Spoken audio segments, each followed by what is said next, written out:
I know what I'm saying. Fuck it. I know what I'm saying. I. Okay, so I don't really have much of a plan for today. Trials of Mana demo and a free-to-play first-person shooter called Shrine. Neither of these two things are really connected, but they're both things that I want to check out. So this is the demo of a game that's coming out in 3 days' time. Trials of Mana. It's a remake of Seiken Densetsu 3, aka Trials of Mana, a game that originally released in 1995 for the Super Famicom. It was one of the most popular games back when emulators first took off.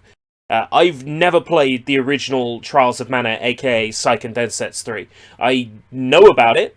I've seen people talk about how it's one of the best JRPGs ever made. That it's phenomenal. The fan translation patches are practically as old as the game itself. It was one of the first major fan translated games to get out there. It's super exciting that there is a remake of this game coming out in 3 days' time, and I can take my progress from this demo into the full game should I decide to play the full game. So I'm going to check it out. And then, of course, there's Sakura Wars on the 28th. So we've got that to look forward to as well. When the world was shrouded in darkness. Ooh, pretty. The goddess of Mana drew forth the Sword of Mana to smite the 8 Benevodons, monsters of destruction. Welcome, Sithonette Sith, Draven Devere, Matzo. She sealed the horrors inside the 8 Mana Stones, bringing the realm back from the brink. Oh, chug, chug, chug, chug, chug, chug, chug. Weak from rebuilding the world, the goddess changed into a tree and fell fast asleep for years. However, the forces of evil sought to free the Benevodons to gain control of the world. Is this an indie game? No, this is a Square Enix. They started a terrible war to further their plot and destabilize the kingdom.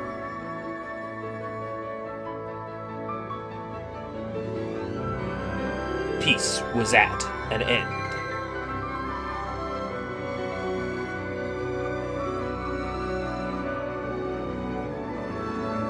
Mana itself began to disappear from the world and the mana tree to wither. The Enix Menix, will you be playing the highly anticipated CD Projekt Red production Cyberpunk 2077? Yeah, I'm actually gonna check out Cyberpunk 2077. I'm super excited for that. Whoa, haven't slept and made it here. Welcome, Johnny. Sleep is important. Sleep comes highly recommended. That said, I'm glad you're here. If you struggle to get to sleep, I find that having Vinesauce on at low volume works for me. There's something about Vinny that just is soporific. He doesn't like being told that, but there is something about his voice that sends me to sleep. And I mean it in the nicest way.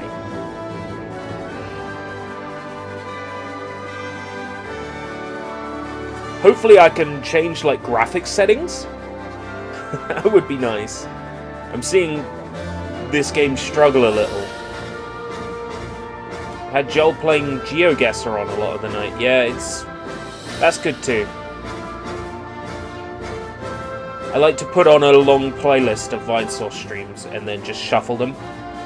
Usually I have on, like, the Shovelware Showcase or something like that. Or the or Joel's Madness streams, because then I wake up and I'm like, what the fuck game is that? And I look it up and I'm like, oh, wow! I've already discovered some cool shit. This chat is already 10 times more active than Channel 4's Lo-Fi radio. Trials of Mana. I see. Options! Voice English. Okay, sure, why not? Original BGM. Oh, adorable, but I'll have remake. Subtitles on, speaker on. Yes, speaker for... More games need to do this. Okay, text speed. and resume. Battle animations. Max frame rate 120. Display resolution 1920 1080 screen mode. Window full screen. Doesn't really make much of a difference in 60. Copyrights. Kawaii Physics MIT license. Kawaii Physics by Pafu Hana 1213. NVIDIA PhysX, City Hash, CPU features. I wonder what a Kawaii Physic is. That's what I want to know. So there's no PC graphics settings. Is Yakuza 7 already released? What, in English? There's a dude's joke. When is Yakuza 7 due out? What the fuck? Yakuza 7 release date.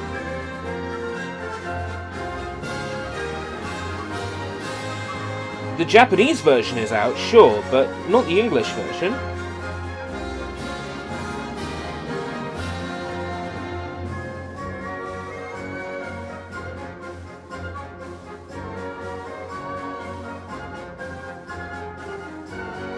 All we know is sometime in 2020. The Japanese version's out. Japanese version's been out since January.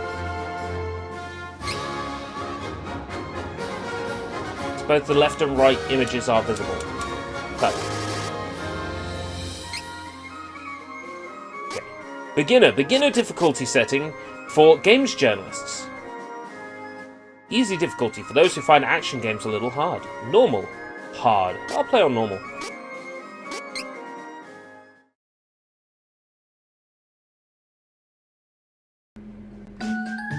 Right. Select character. Duran is a... Oh yeah, I was reading that, asshole. Duran is a proud young soldier from Valsena, Kingdom of the Plains. Though he comes across as hot-headed and ready for a fight, the whole kingdom acknowledges his skill with a blade.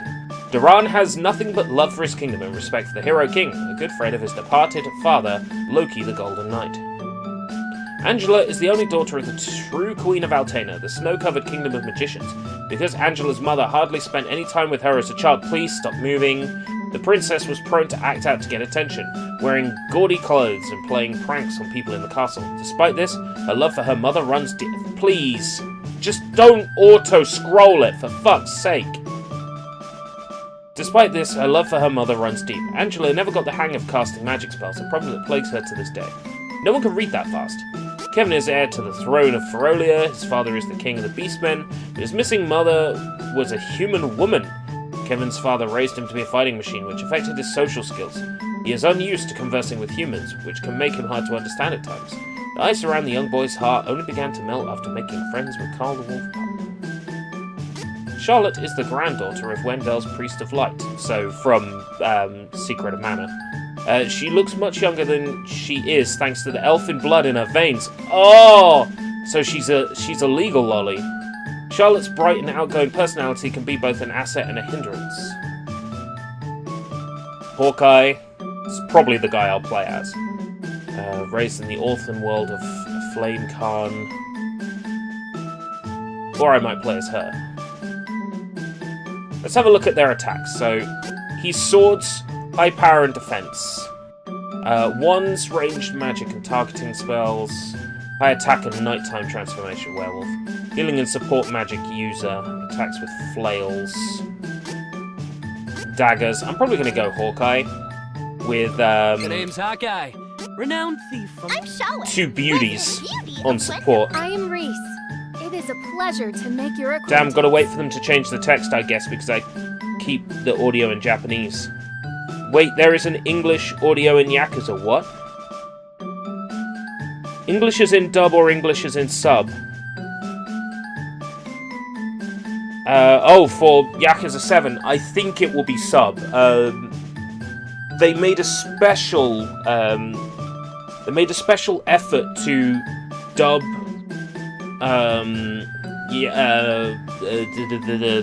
who goes up his list of games on the shelf. Come on, why am I pulling a blank? Judgment. they made a special effort to dub Judgment, but that's the only one they really went to the effort to do, besides the original Yakuza on PS2, which got slammed for having an English dub. People wanted the Japanese audio, and Sega went out of their way to make an English dub for people who didn't want one. So they didn't bother dubbing Yakuza 2 when they brought it over to the West. There's no graphics settings for this, though. Where there is light, there must also be dark. So, the thieves of Navarre lived in the shadows of the world. Oh, I know that cat! Hey, now I know where that cat is from. The purple cat with the knapsack.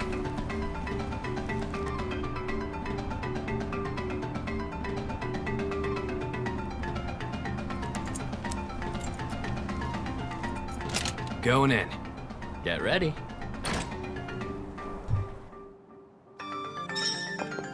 Oh, yes.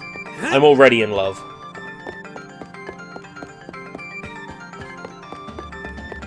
Yeah.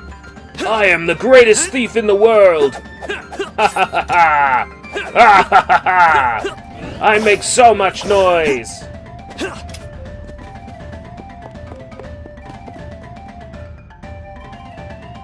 I can see why you'd make the Dragon Quest connection. It's my money.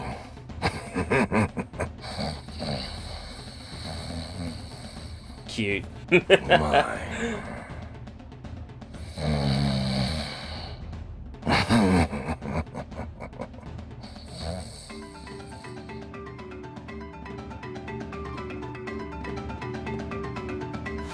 It's not a real chest, it's a mimic.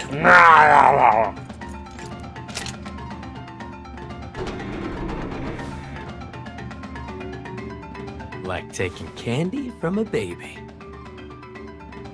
Ah! Who goes there? Ah, a thief! No, not my money! You had to make this complicated. Now that I have your undivided attention, let me give you some advice. You've made a killing swindling the people. How long is this living demo? hand to Up mouth to in this level town. 7. I don't know how far Now's into your the game chance to put that will yourself in be. their shoes. Maybe They you'll call it think the twice beginning about your of the dirty game. business practices now that you're the one who's lost all his money, huh? You should thank me. I'm allowed to really. level up to level 7. That's rich coming from a common thief! How dare you! Touche. Runs really well on But my something tells me graphics you'll card, get over actually. it. Farewell. Try breaking a sweat with an honest day's work for a change. Ah! If I wasn't naked from the waist down, I'd come after you!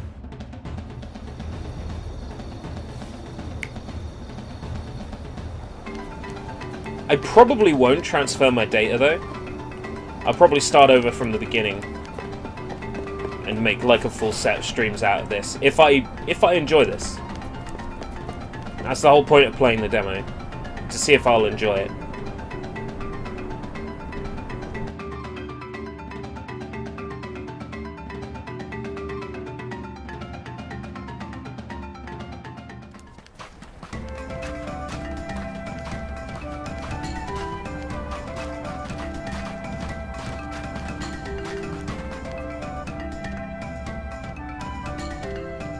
Navarran thieves were known to sweep through towns, stealing ill-gotten goods from the undeserving rich, Ill-gotten goods. while their leader, Ill-gotten Funheim, gains. held down the remote desert fortress in the sand dunes. Ill-gotten gains.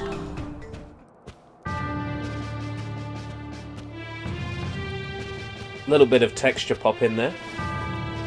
I've returned from the raid, sir. Well done. Oh, you haven't heard? Forgive me. King Flame Khan has disbanded the Thieves' Guild and declared Navarre an independent nation under his rule. We're wasting away in this forsaken desert. Mana power is shifting and threatening our place in the world. Our This is people's the beginning of the resources, game. like the waters of the oasis. It's not like a are specially drying created demo. We'll lay siege to the kingdom of Laurent in the north and create the Navarre nation. Now, His Majesty has a meeting to attend, so you just sit tight. I'm surprised that this demo gives you all 6 of the introductionary cutscenes. Like, you could play this demo 6 times over. In theory. I don't know if you can only play this demo once. But I'm sure there's a registry entry I When can did you change. get back? Is something wrong? What is FlameCon thinking? He's never been ashamed of our thievery before. How can we give up our entire livelihood, our creed? And for what? What is going on? And there's something strange about that Isabella. I know she saved the Lord's life when he was stranded in the desert. But making her second Just in one command? second. What's her angle? Hello? I'm sure my father has the people's interests at heart, Hawkeye. If the wells we all depend on go dry, we can't live here forever. So... But a king? FlameCon hates monarchies. So now we're going to bleed the citizens of our new nation dry to fill the king's pockets just like our enemies do? How will we be any different from them? Stop insulting my father. Oh, what? Did you want to play the That part was of the pretty work little making sure that I princess, checked my Jessica? email. I haven't had a chance to respond yet. There's no need to send an email response now.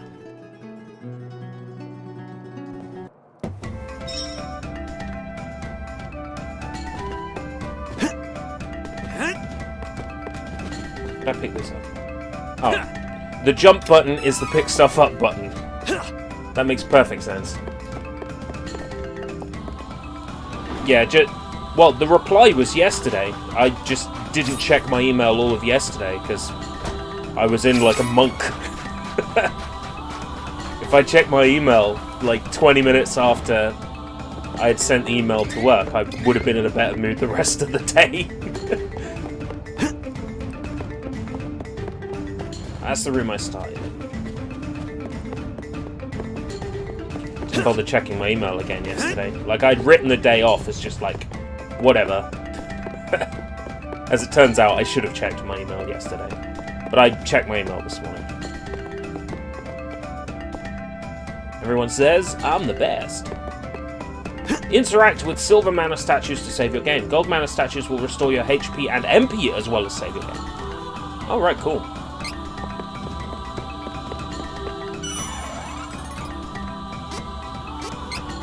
And save slots too.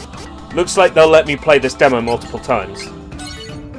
When your mum says you can't buy games, you download all the demos off Xbox Live Arcade. Hey! I discovered some games I really liked that way. Yeah, I discovered the Tenchu puzzle game on Xbox 360 that way. I discovered King of Fighters Sky Stage that way. And then those were just the full game locked behind a key. So if you downloaded the Xbox Live version of Xbox Live Arcade version of a game, like the demo, and you bought the game, it just automatically unlocked. You could even do it while playing the game. Then it would just back out to the title screen and the game would be unlocked.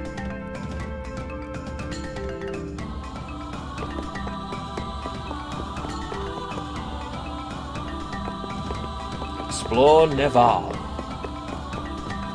There's some stars on the map. I take it these are the things I need to see.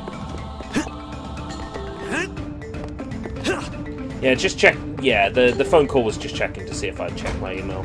Which I had, I just hadn't responded. Because I hadn't got round to it. Well, it was soon after checking my email this morning that we ended up having to make the trip to the shops today, which was a nightmare. I'm glad to be home. Standing outside the shop trying to cheer the dog up because Mother's inside the shop and, like... If the dog can't make eye contact with Mother and is not within a foot of Mother, the dog starts whining and barking. It's like pets don't have a grasp on the concept of time. So when you leave of the morning to say go to work or whatever, and the dog sees that you have left, whether it's 1 hour or 5 hours, 1 day or 7 days, it's the same amount of time for a dog. Whether you've been out of the house for 1 minute or you've been out of the house for 500 minutes.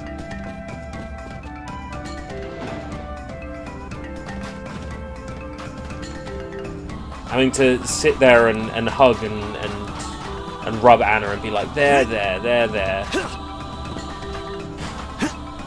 Meanwhile, everyone's making looks at you because, you know, you're outside of the house.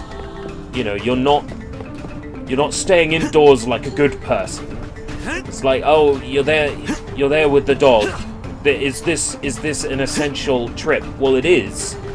Looking after my parents first and foremost. There's no way I'm letting any of my parents go to the shop on their own. It's not that I don't trust them. It's that I don't trust other people. Game looks great, funky. Runs back to work. Hey, Soy. Bye, Soy. I'm already sold on this remake. Yeah, I'm buying this. So, if I buy it on Green Man Gaming, I can get it for £6 cheaper, but there's no working honey coupon to save more money, so I'm going to do a bit more digging around to see if I can get it anywhere else. But on Green Man Gaming, I still get the pre-order content. And it's £6 cheaper than Steam, so I'll probably get this on Steam. There's actually some research that dogs seem to be able to determine the difference between 30 minutes and about 2 hours, but anything longer than that just feels the same. Ah, yeah. I thought there was a little bit of science to it.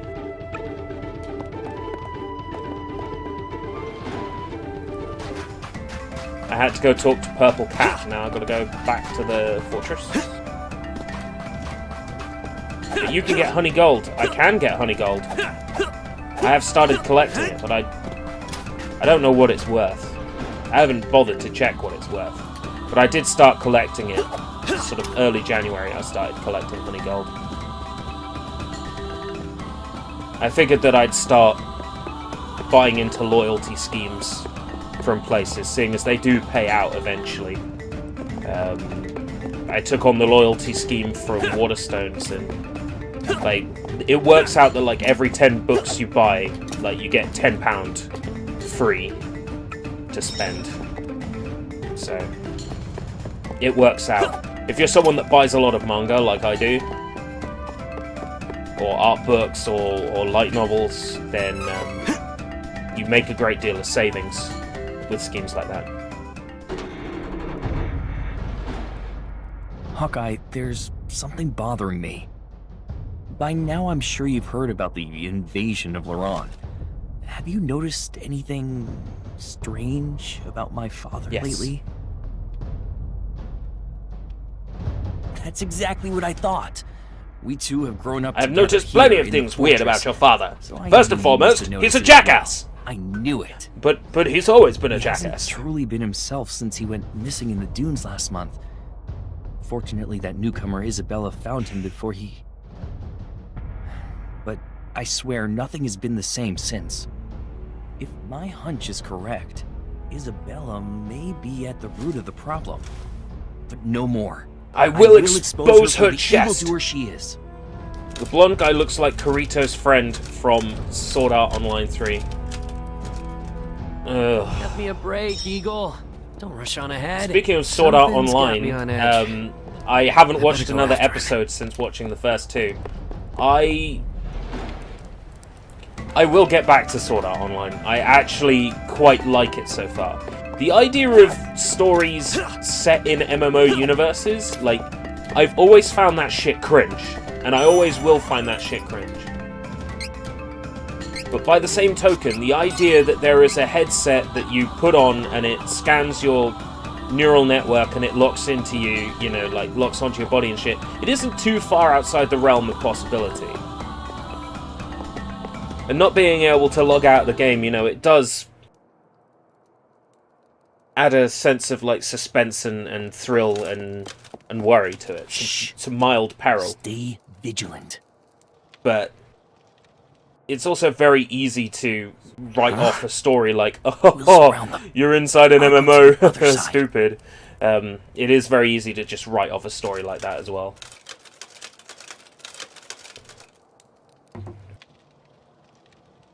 But I get it, it's an isekai, Understood. and it's an interesting one. Do pass on my message.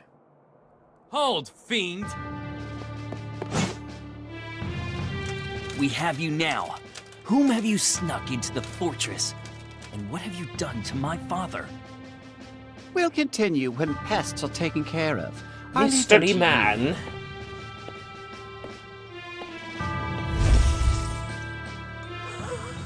Oh! You children will find out there are things better left unseen in the world. But no matter. I didn't bring anybody I else will into have the the fortress. It's just my huge chest Just brainwashed your old man. Stop manipulating my father! I'll throw you out of this fortress myself! What an innocent babe. A multi-directional treadmill. Now that I can get behind. It hurts! I would play a GTA What's or wrong? like an open world game like a GTA on a multi-directional treadmill with VR aiming and VR gun. Yes, absolutely. I think that would be a lot of fun. Oh, I dropped 35 frames. Today's going to be one of those days. Must be destroyed! No! This isn't you, Eagle! Fight it! I could just imagine, like, you you know, at the start of Modern Warfare, you've got that training grounds. Just like that training ground where you go around and shoot the targets, but with a treadmill and a VR gun. Come on. Yeah, B, I've dropped 35 frames. Kill! Hawkeye!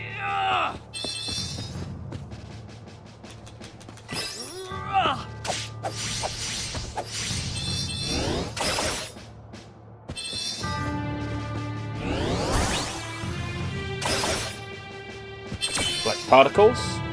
LB and X for a class strike. Ah! My special mix. I like the way this plays. Eagle! Stay with me.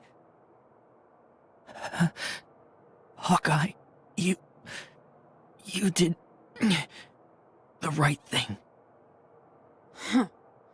Still alive, I see. Oh. No! He was such a nice guy. He had my back when no one else did. Eagle, no! Streaming, but every 5th frame drops. You did We are this number thing. 1, but every time they say number 1, I drop 35 I'm frames. done playing, child.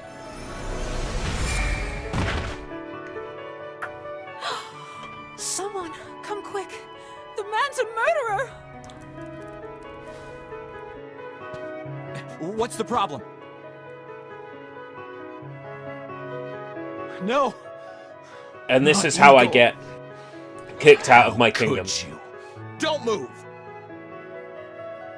You have killed my son. You will pay the ultimate price. No! 599 US I would dollars. never!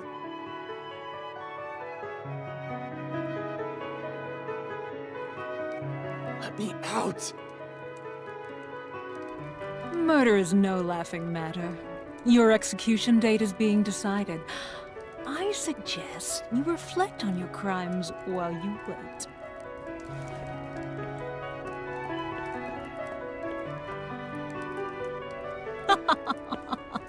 Oh, best be quiet, dear. If you tell anyone, your friend Jessica's life is forfeit. What have you done to her? Oh, I just gave her a cursed little present, if you will. If you step out of line, you may not like the consequences.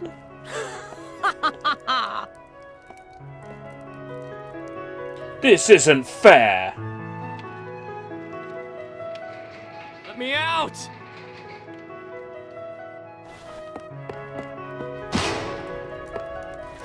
Is someone there? Anyone?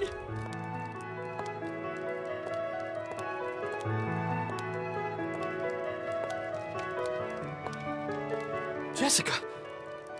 My brother, Eagle, they're saying you did it. But that can't be. No one was closer to my brother than you. You couldn't have. So tell me, who killed my brother? Talk, and her life is forfeit. Please, tell me, who was it? Hawkeye! Why won't you say anything? No. It couldn't be. Could you? And Eagle? Jessica!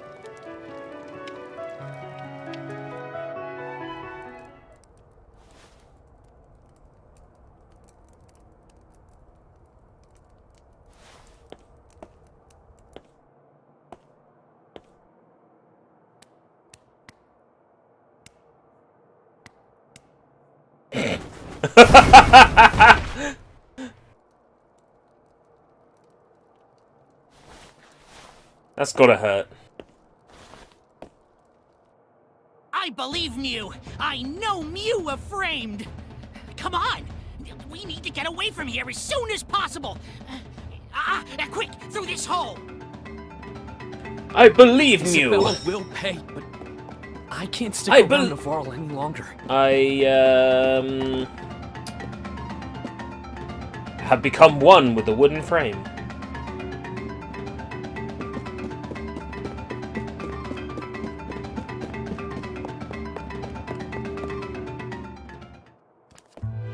If Hawkeye's a whiny bitch, I'll just switch to a different main character. This cursed present Mew mentioned, I think it's the legendary Choker of Death. If the stories are true, once Mew put it on, Mew can never take it off. And if Isabella dies, Jessica will die with her. But the Priest of Light in Holy City Wendell might have some leads. Mew Remember the should hype leave for Marvel's Navarre Avengers? and I'm still find the interested. Priest. I might give it a shot. Here. What? Okay. I trust you, Niccolo. Take care of Jessica while I'm gone. Hey, you take care of me yourself.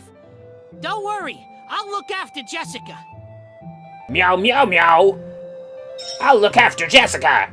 I'll give her lots of love and hugs and kisses. The prisoner's loose. Meow, meow, Stop meow. him.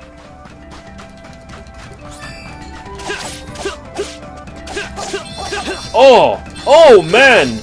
What? Wow. Oh shit. Oh, what?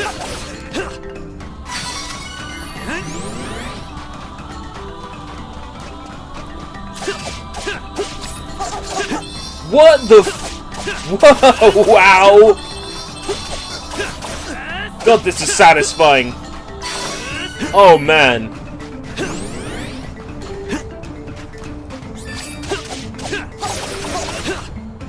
Do I have a guard button as well?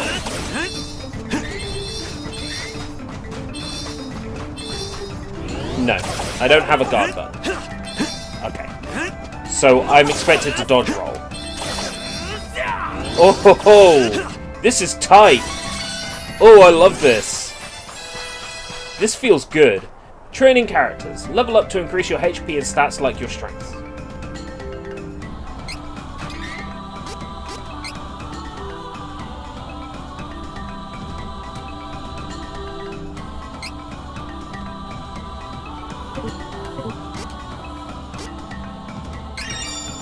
This is really satisfying.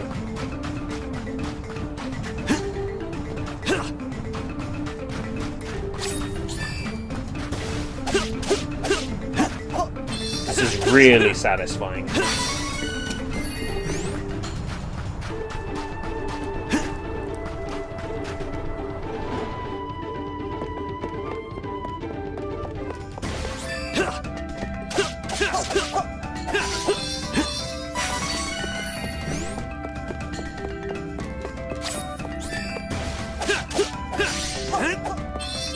Yeah, okay. I'm sold on this. I'm gonna have to take a look at my savings.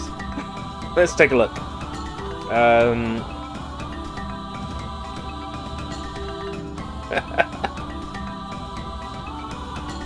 Game audio is way out of sync. Thanks for the heads up. I already refreshed it once, so this is just... Pop Hulk's just playing stupid damn now.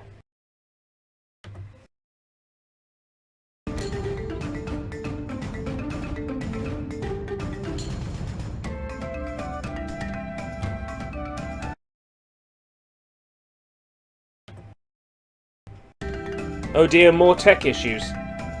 Hey, don't blame me. Yes, okay. Sakura Wars on the 28th. This on the 24th. High School Girl Volume 2 is already paid for.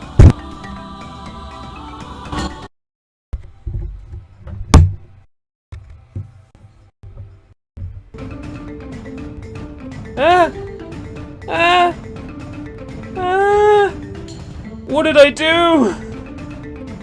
What did I do? On this maniacal abandoned ship. Yeah, okay, I can afford to get this. I will pre-order this tonight.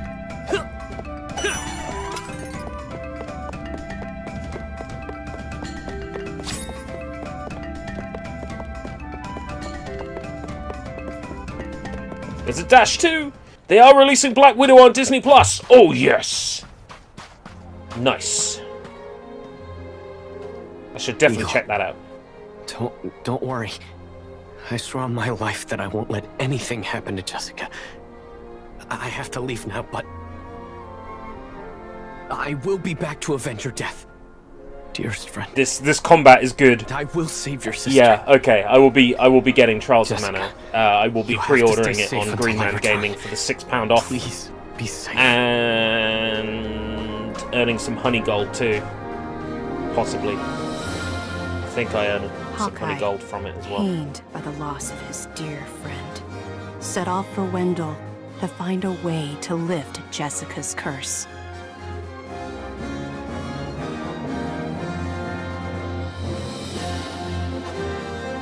Come on, if Black Widow releases on Disney Plus, I will watch Black Widow. I see no reason why not. I have access to Disney Plus. Black Widow is a movie I want to see, so I'll watch it. Everything is coming up Milhouse.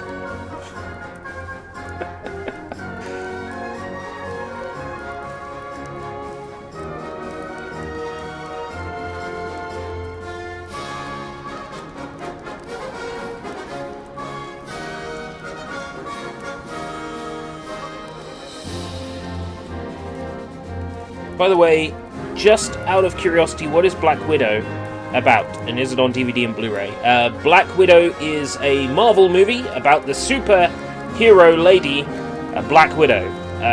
It is not on DVD and Blu-ray yet. It was due to appear in cinemas this year, but as the state of the world is weird and we're in an unprecedented time, it looks like Disney might release it on Disney Plus instead of releasing it in theaters.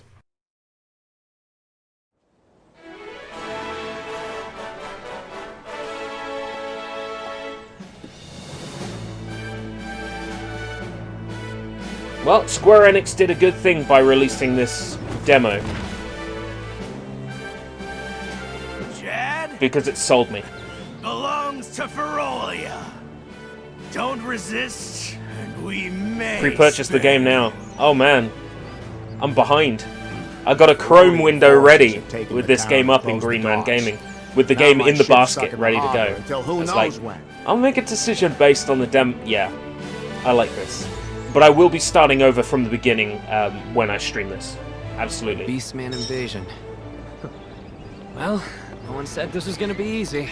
I'm hoping that I'll get an opportunity to meet up with a partner character so I can at least check how they play. I like that the game gives me a clear marker on where I have to go. So if I want to explore, I can, but it also tells me exactly where I need to go on the map. That is very convenient. Not enough modern games do that. I was hoping I could smash those. Heck, leave me alone. Stop, I beg you. What's with that look, huh? Move along, human. I'll fight you. If it's a fight you want, then it's a fight you'll get. Wait. Well, connecting to the internet to play Blu-rays? Yes. That is a thing that you might have to do. The PlayStation 3, for example, has to... the PlayStation 3 gets an updated Blu-ray key in each of its firmware updates. So you have to have an updated PS3 firmware to be able to play every Blu-ray. That is a thing that happens with Blu-rays. Once again, it's because Blu-rays have the ability to run code. They can contain code and script, which DVDs cannot. You can load in a firmware or an operating system stored on a Blu-ray disc to play a Blu-ray movie. Companies do this because they want to make sure that they have full control over the Blu-ray, to make sure that you can't, say, run it on some unofficial player that will let you rip the movie or something like that. Of course, there are ways. Oh, she's cute.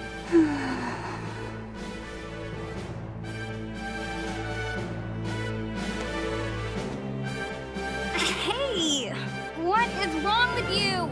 Could you give a girl some peace and quiet? Back off!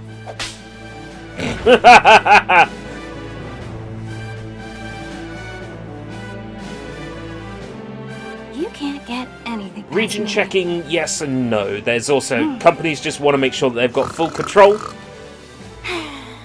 over their home media releases.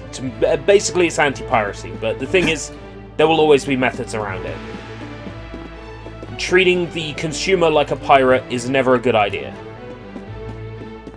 It's never been a good idea, but yet, companies still do. Oh yeah, free chocolate! It's the best kind.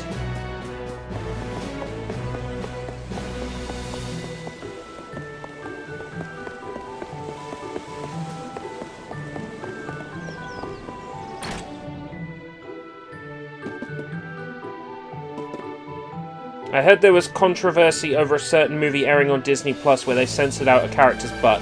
It's just because Disney Plus is tailored towards child-friendly content. The reason why Disney has done this is so that the parent can go have a smoke or do some lines of cocaine while the kid stays at home watching Disney Plus. Parents are more likely to pay for a service if they know that everything on there is going to be tailored so that they can let the service be the adult for their children, so they don't have to. Look like humans during the day, but at night they transform into animals. Yeah, the only people who don't suffer from anti-piracy measures is pirates. Everybody else suffers from it. But hey, Johnny, gotta go to the local and get me some brews. Hey, if you're can you watch them while I go smoke? Is actually best. Once the Beastmen transform, they lose their better judgment. The whole lot of them tend to get together and brawl amongst themselves until dawn. If a person is going to treat you like a bad person, you might as well be a bad person. I don't entirely agree that pirates are bad people. And second thought, maybe. Pardon me. My younger brother is missing, and I must find him as soon as possible. I see. Do you want to come with me? do see a lost young boy.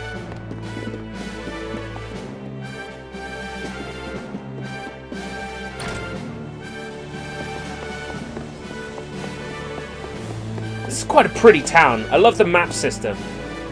This is going to sound crazy, but have a look in the top right. The way that circle ring emanates from the center of the map.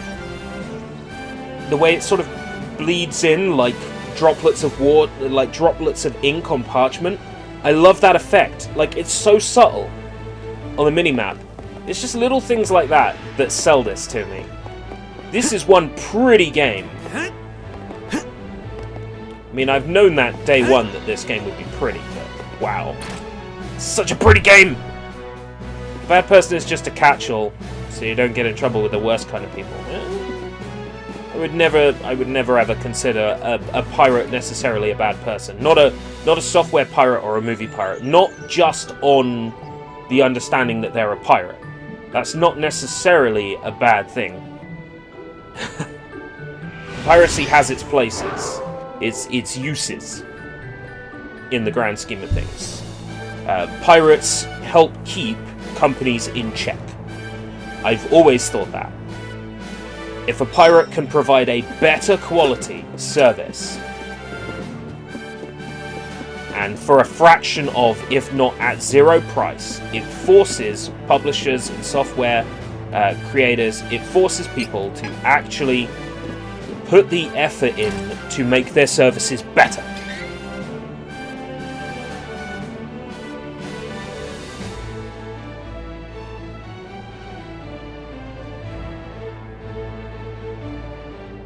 Might as well do what they think is bad, because they'll think you're bad regardless. Maybe. I think that the existence of piracy forces software companies and hardware creators, movie studios, to provide a better quality service. Hackers are always getting more out of the systems than the systems creators, and then the systems creators come along and bring the things that the hackers made and say, oh, we came up with this great idea. Like overclocking the Nintendo Switch so games load faster. Nintendo goes, okay, we'll do that. Hey, look at this great new idea we had. If we overclock, games load faster. It's like, come on, I'm not a fool. I know where you got that idea from, Nintendo. I know where you got that idea from.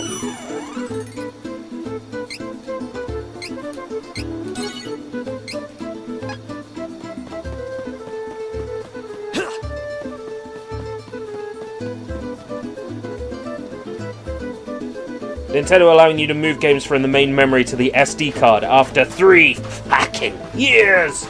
It's true though.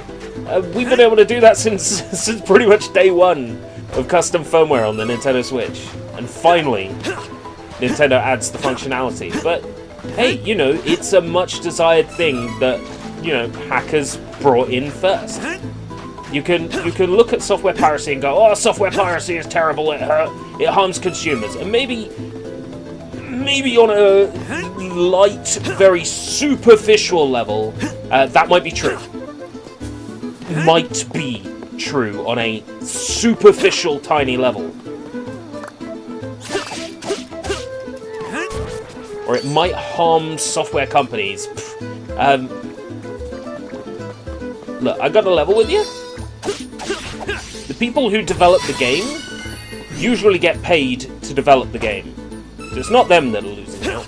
The publisher would get the sales regardless. The people who pirate video games are usually the kind of people who pirate every video game. They're not going to be a sale to begin with, so it's not a lost sale. And then you take into account, there was a study some time back, I can't remember exactly what it was, but there was a study some time back that said that the people who pirate the most music are also the people who tend to spend the most money on music. That the people who pirate the most music are the people who go to more gigs, that buy more CDs, that buy more merchandise. That there was this there was some pretty sturdy evidence to say that, you know, just because people download songs off the Napster or the LimeWires or whatever, or the Kazars, doesn't necessarily mean that that it's a lost sale for these companies, because they're still making tons of money out of these same people in other ways. And I would say the same goes for video games as well. I would say the people who pirate the most video games are typically the people who spend more on video games, I would say. I would say that it's not clean cut. Yeah, there will be some people who do nothing but pirate games, and that's it. They don't buy any video games. But I'm sure there's a lot of people who just want to play everything, and they will buy and they will download. They'll dip their hands in everything. And I would say it's those kinds of people that you don't want to punish, because at the end of the day, they still may eventually turn into a sale. But if you upset them, if you treat them like they're shit, then they'll just find another way to play your game. Convenience is king, right? Downloading movies via BitTorrent or off a service that allows you to download movies. That became less common once services like Netflix came along. For a certain amount of money, you can get access to all these shows and all this content, all at your fingertips, stream it at any time. You can even download it to your portable devices and watch it on a portable device offline. When Netflix came along and brought that level of convenience in, there was less people who were pirating, because you had this opportunity to now watch everything easy at just like a very small price. Magic barriers in the way. These lockpicks are useless then. Yes, I should look elsewhere. So the way I look at it is, it's a matter of convenience most of the time. If I can buy a game right now digital for a fraction of the cost it would take to buy it physical, and I want to play it right now, I could download it off the Internet Archive, off somebody's upload for free, but the download is going to be capped at some slow download speed. I want to play it right now. I'm like, fuck it. It's convenient. I'll pay to buy it. Convenience is king. Convenience is the way that they get you. That's what kills piracy, is convenience. Sometimes publishers have contracts with retailers where they only get paid after stock has been delivered and sold. There is that. The biggest study on piracy ever conducted in the EU found there's no negative correlation between sales and piracy. Yes. When my friend uses YouTube downloader apps on her phone, but her wardrobe is full of artist merchandise. Exactly. They came out with two interpretations. Piracy and sales are positively linked. Well, those who pirate aren't the same as those who buy. Yeah. Piracy is a lot more complex than big companies would have you believe. There are many reasons why someone would pirate pirate that these companies could offer instead. Generally speaking, it's convenience. If you want something, and you want something now, we've been trained to be like that these days. We've been trained to want things immediately. This is it! Don't think so!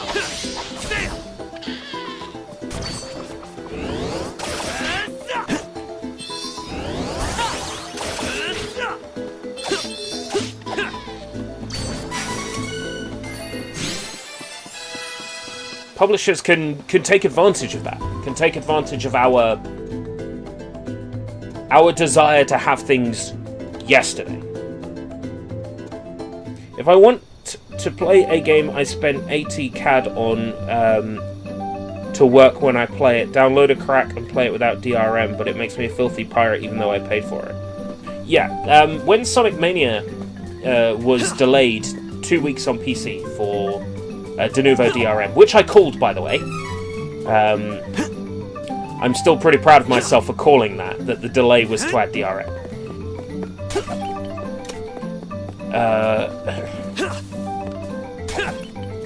There was a patch within, like, half a week to remove Denuvo from the game.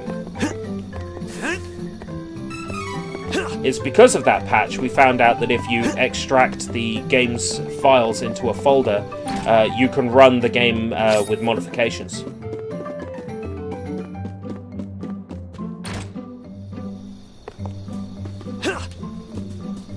DRM led to us finding out other things about the game and the way it was put together. We wouldn't have been digging and nosing around in the game files if there wasn't DRM snuck in there.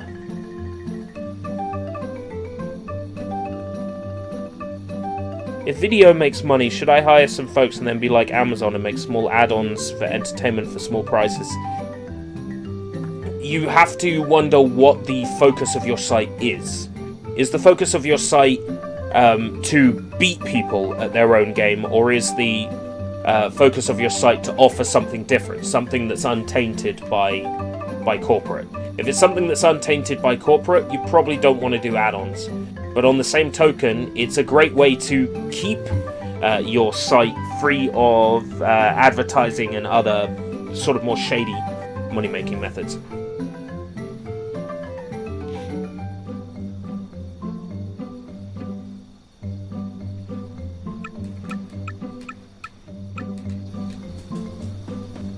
Find a way to break the barrier.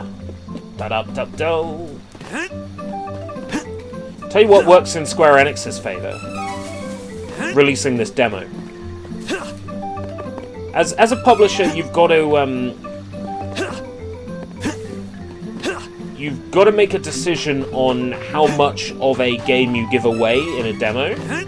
This is quite a lot of game that they're giving away, but this is on the understanding that you can transfer it into the main game.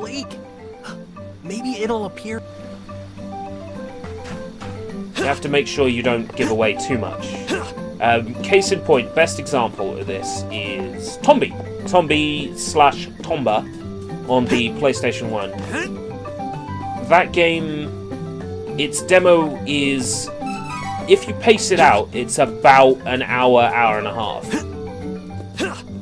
And that's a lot of Tomba to have access to be able to play. That demo was maybe a bit too long. People have fond memories of playing the demo, but they never got the game. Of course, now that the game's rare and expensive in second-hand market, it goes for a lot of money. Seems kind of ridiculous to spend as much as people do on Tomba. I say that, but my brother spent that much on Tomba, so... Lumina time. Salamando Day. What? Me confuso. There's a day-night system. Me confuso.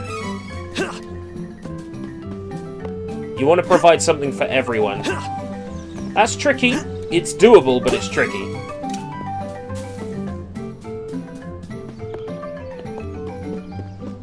Something for everyone. There's got to be enough of something for everyone. Sure, Netflix has something for everyone, but it's got there over time.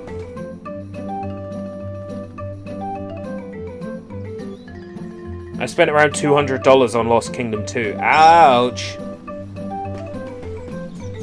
Ouch! But to be fair, you like the original game as well, so money well spent, right? I've spent... How much did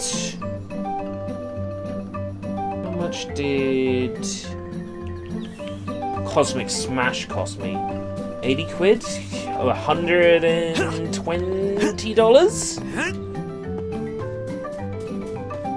$100? Thereabout.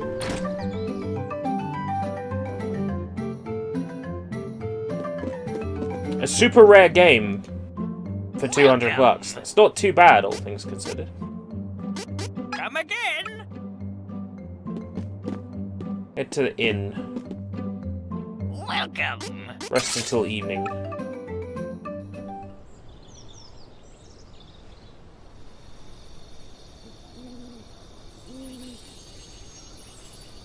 Ball of light, does whatever a ball of light does.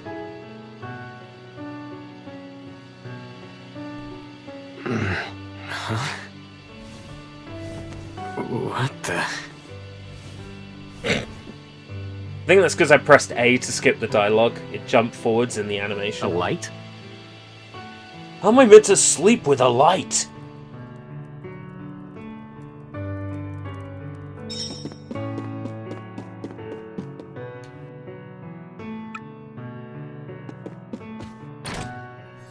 What? Wow, that was a strange Game light. Grumps found a game. Wow, that was a strange light. Now I'm curious. It might be something valuable.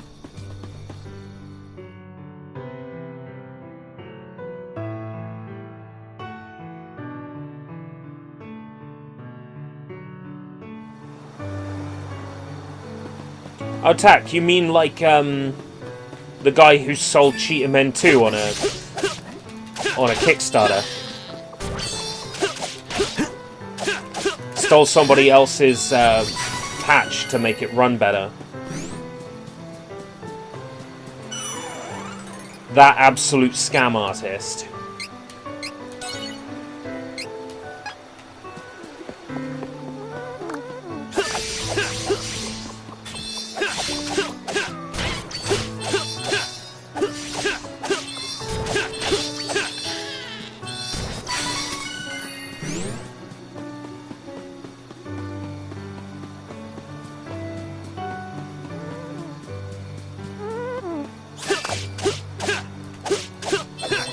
Nintendo,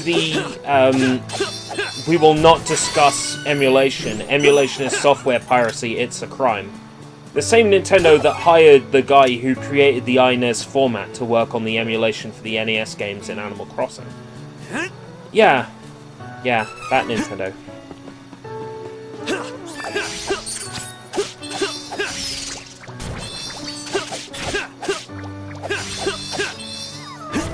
This is really tight. And I like that everyone has a slightly different story in this. Gives you an excuse to play through the game multiple times. And if you pre-order, you get an accessory that makes leveling up to level 10 faster. So you're not hanging around on the start all the time. I can see that being an exceptionally good pre-order incentive. It's one of the reasons why I will be pre-ordering this. They'll get me with the pre-order incentive. I know they will.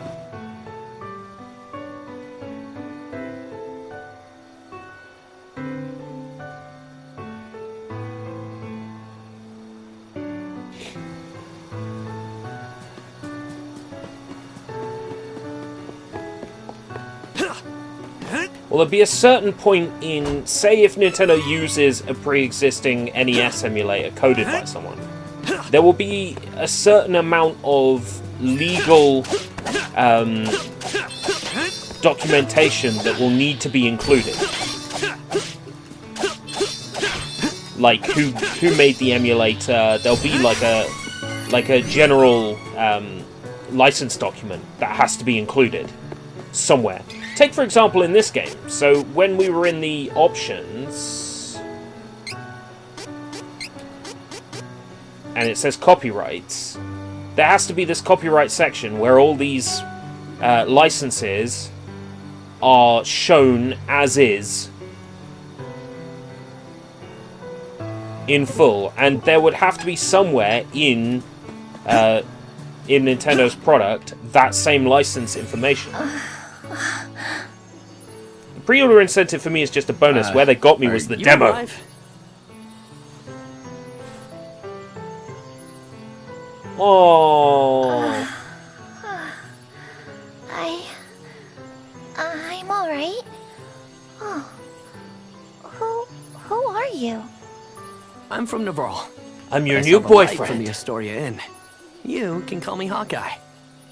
I see. Is that Johnny Young Bosch? I have Or am no I other just option. going nuts? So I suppose you'll do. Hold on. What? I'm just going nuts, right? Never mind. I'll tell you later. Trials of Mana. I need you to take me to the Voice Priest of Light in Wendell. actors. I can't fly any further on my own. That's actually where I'm headed anyway. But there's a barrier around the cavern. We're stuck here until further notice, I'm afraid. I can get us through the barrier. But we need to hurry. Something has happened to the Sanctuary of Mana. The Sanctuary of Mana? Wait.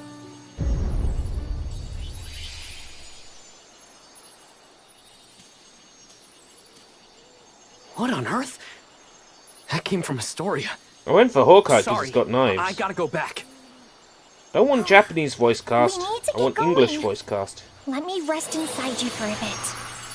You won't see me, but don't worry, I'm still here. Trials of Mana. Whoa! Wait, what? Don't delay. We must see to Astoria. She's talking in my head.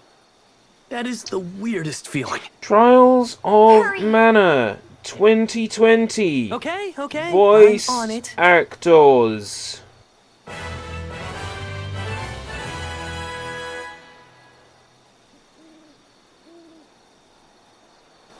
So, why are you heading to Wendell? There's a small matter of a cursed choker that I need to figure out how to remove. Oh, I see you haven't had an easy time yourself.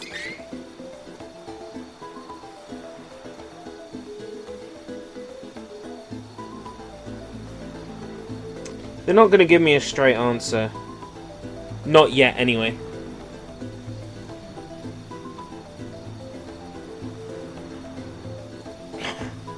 Hey, Hollow.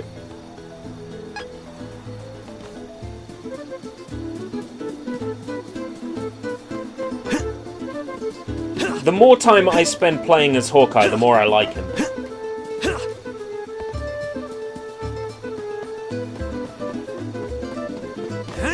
Yeah, I'm definitely buying this. I'm definitely buying this at the end of this stream. They've got me. They've got me sold, and I will be doing at least one full playthrough of this on the channel. I'm pleased. With what I'm seeing right now, I'm pleased. Don't think so.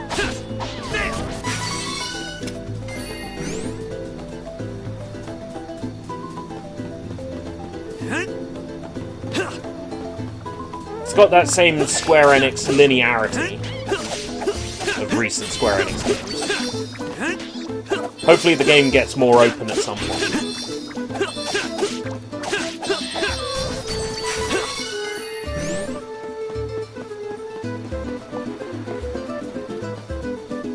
But I like how character heavy this is.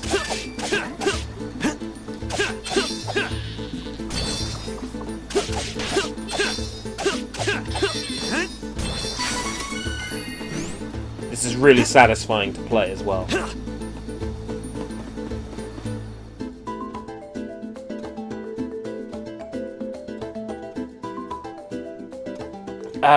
Steam games are encrypted. They'll be kept in their... When they install early, they're installed in like an encrypted Steam Where is everyone? Container file. This looks like the work of Beastmen. And cowards. There is no time to waste. Decrypting them, Priest of Light as soon as possible. unencrypting them, decrypting them Wendell is in danger. would require knowing the specific key. I don't know how many characters it is. It might be a 64 character key.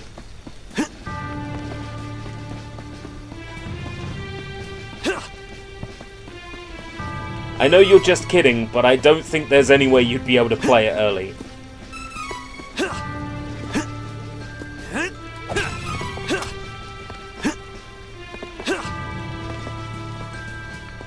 I don't think one cannot simply play a preloaded game early. Oh, Nintendo Switch.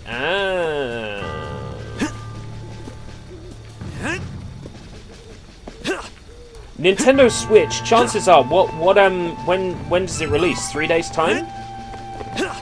We probably already have the game dumped, I would imagine, at this point. Physical Nintendo Switch release 3 days before release date? Yeah, if you know where to look, you could probably get the full game now. Not that I condone that, I don't. I'm just saying that chances are the full game is already out there. In one of those accessible Nintendo Switch formats.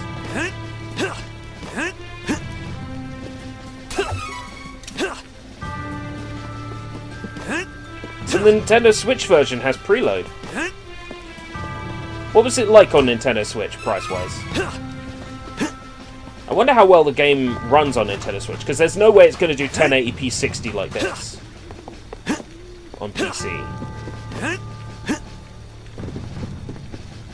If it can do 720 60, then it's not a problem. If it's going to run in 30 frames per second, I'd be a bit skeptical.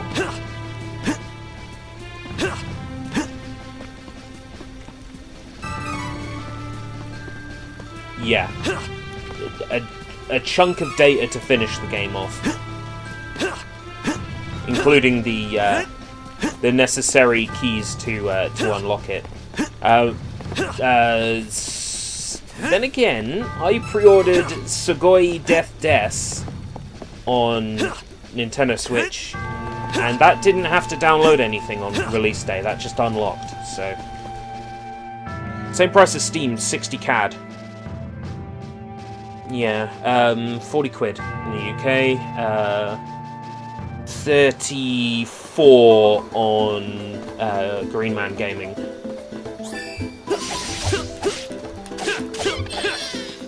I had a look, it's not listed on Voodoo. Voodoo's usually my go-to for Nintendo, not Nintendo, for Nintendo Steam, that would be interesting. For Steam games, usually Voodoo is my go-to, but it's not on Voodoo currently. But it's a good price listing on Green Man. I don't know whether I'd get it immediately on release or not. So impatient. Give me a moment. I'll get rid of the barrier.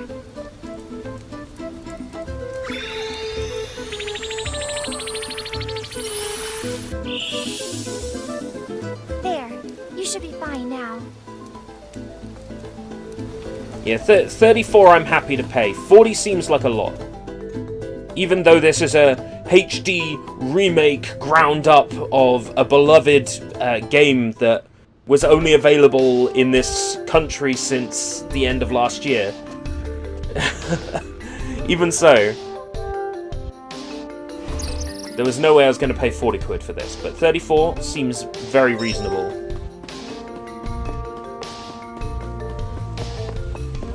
Especially considering I'll probably put at least 2 playthroughs into this.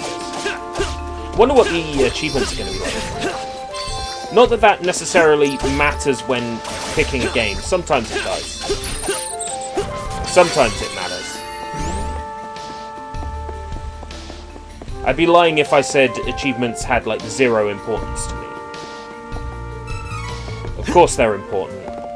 Blame me being, like, the Xbox 360 generation.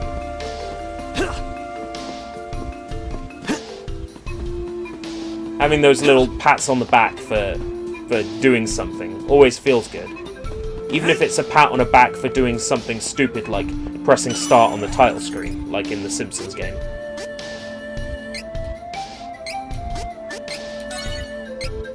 Easiest achievement ever for 5G. Press start on the title screen.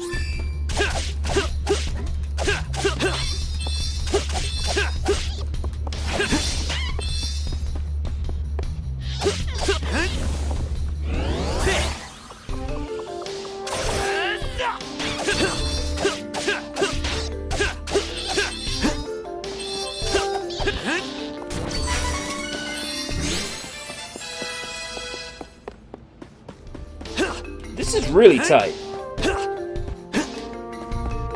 And I think PC's going to be my platform of choice for this one.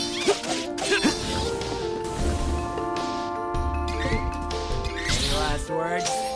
Don't think so. I'm expecting Switch tax on the Switch version. Don't have any proof for that. Let's see.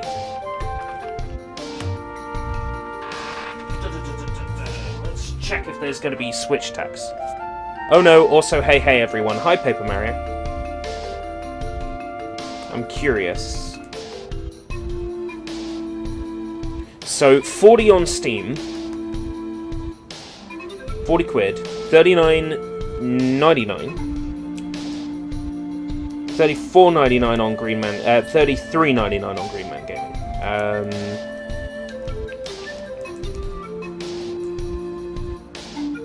Trials.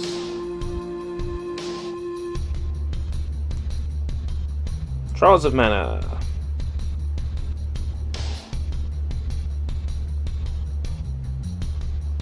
Switch tax.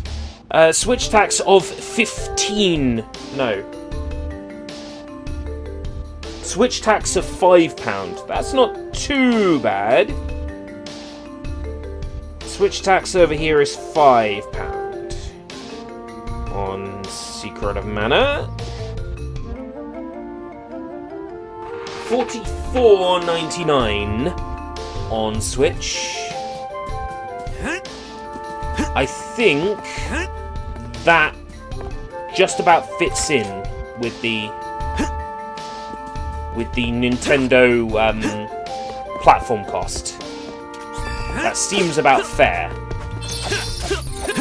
That said, portability would not be a justification for me for spending almost £10 more than it would cost me to get it on Steam from Green Man Gaming.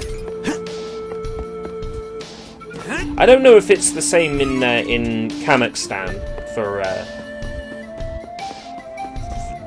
Nintendo Switch and Steam versions, but over here there's a £5 increase if you want to buy it on Nintendo Switch. There is an understanding that Nintendo charges the physical price for games digitally so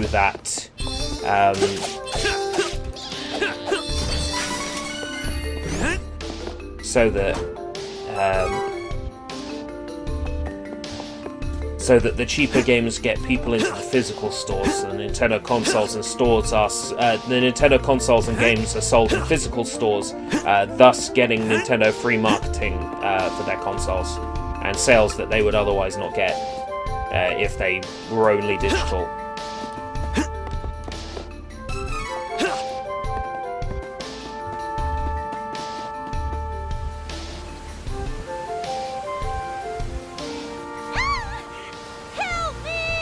Oh, Charlotte!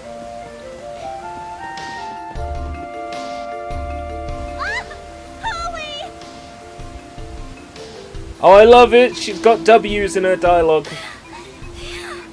Oh, I thought it was Iguana, but you saved me! I'm Charlotte. I'm a famous beauty from Wendell. Young beauties shouldn't wander through these monster dens alone. I love her! She's cute!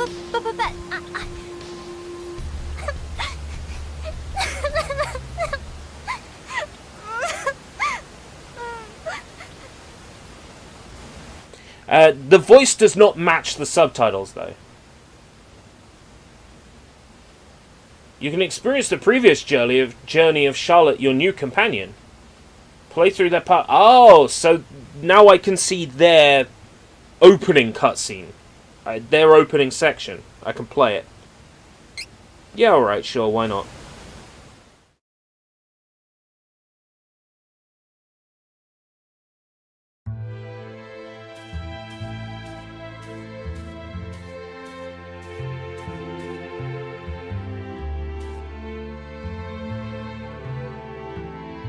Oh.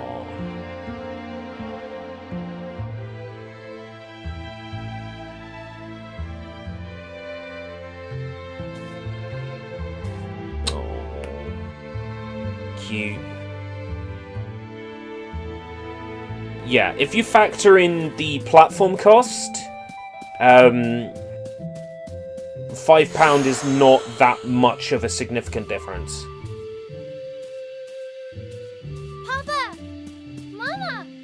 Where are you For the going? portability, yeah, it's worth it. But, Wait! Don't leave me! I play most of my games on PC where possible, and if not, on PS4. That's just how I tailor my gameplay. The Xbox One for Game Pass, that's pretty much it. Nintendo Switch, things I can only get on Switch, or things that are just cheaper on Switch, on the extremely rare occasions that that happens.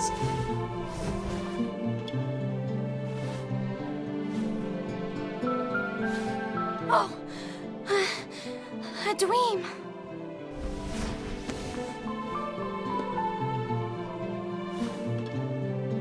Was this really the best candidate of the people who turned up to the interviews for the voice acting in this game? Like, I don't mean to trash on somebody's voice acting, but...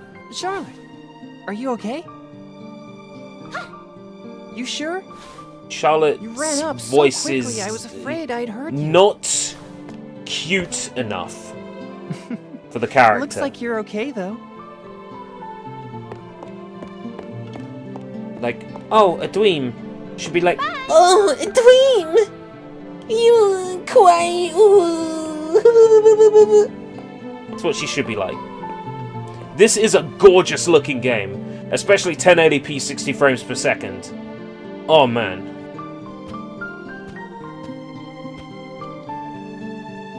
Your Eminence, may I have a word about Charlotte? Oh, Heath, Mana's blessings be with you. How is my granddaughter? She isn't as chipper as usual. She seems young thanks to her elfin heritage, but she is 15. She may have sensed the shift in mana power. I see. Look here, Heath. The Mana statue has begun to cry, and you saw the light above the lake last night. Yes, sir. It was bright as day in the When middle you of did the that, night. I switched it to 0.25 playback speed. I do You not, madman!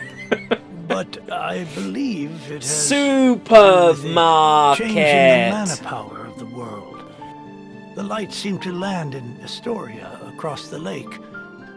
Would you be willing to look into it, Heath?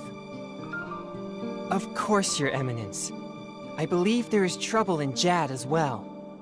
We should erect a barrier in Cascade Cavern to protect Wendell from any interlopers with bad intent. It would be the safest plan.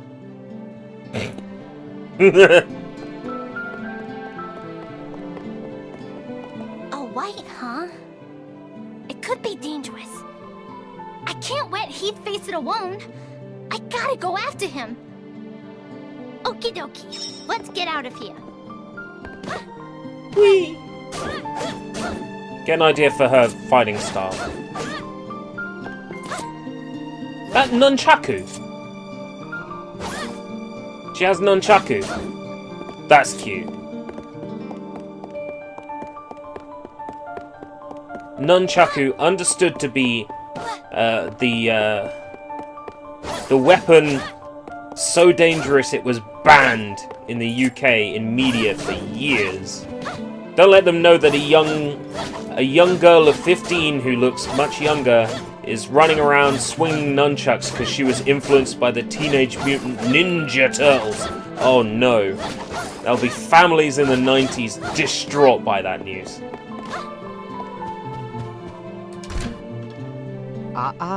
Come now, Charlotte. You're not supposed to leave the temple today. Let me go! I gotta save Heath! What a jerk! Leave me alone! Let's go a different way. Let's go a different way. Where? Let's go a different way. It's time to go save Whiff.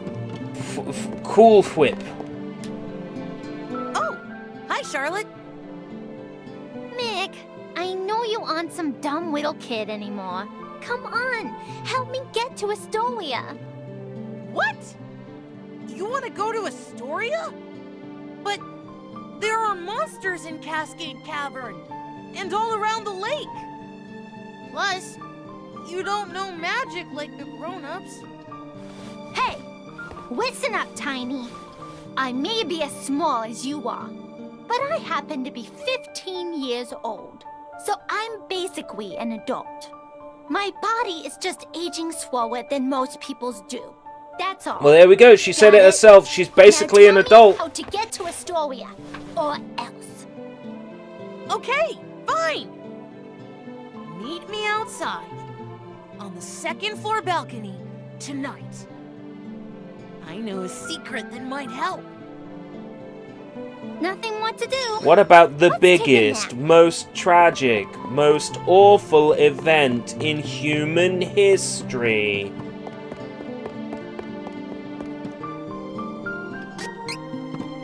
Gotta grab the items anyway, even though I can't keep them.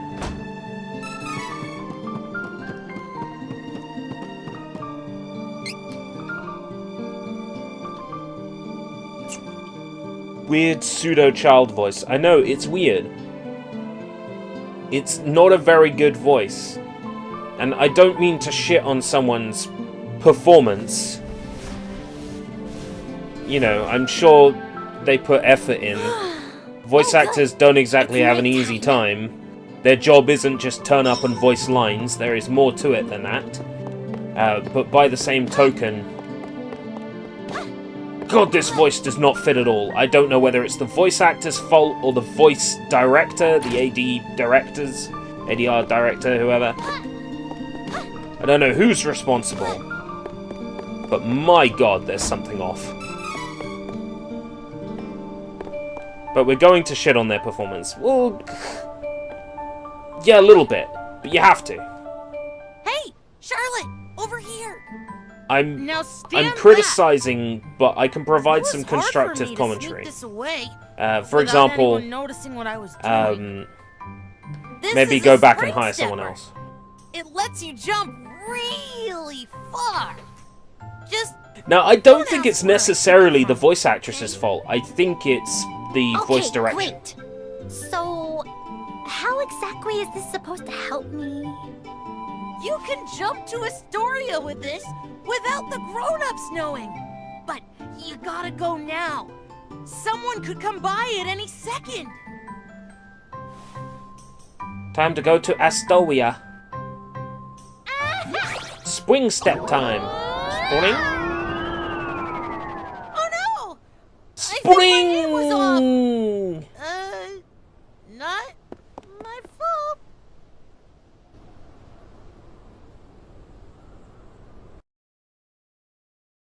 It could also be the script. It could also be the decision to have the character have a lisp that could be what's particularly throwing me off. The voice direction on the you know.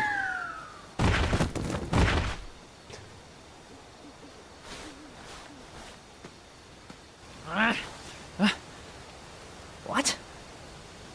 A little girl? Now what?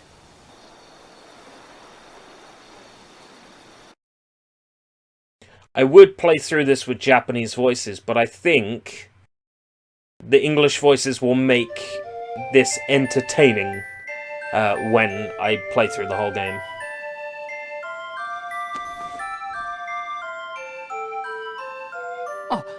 Oh, you're up. This is Astoria. You okay? Ooh. I'm sorry. This is Mick's fault. He's toast when I get back. I'll go. You stay. It's night, so sleep, okay?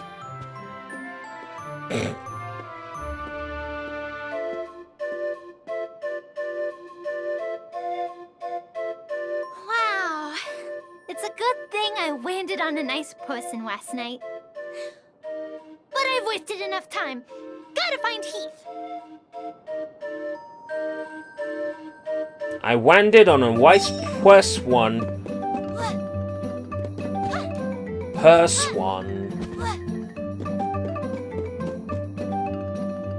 Welcome. Come again. Come again!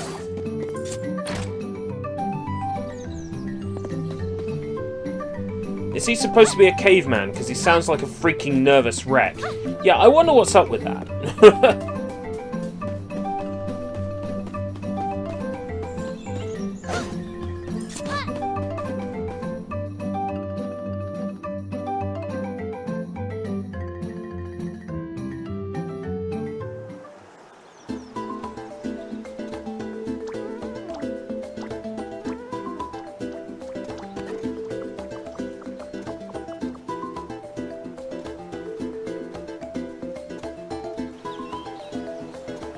Oh, Heath. Wabbai.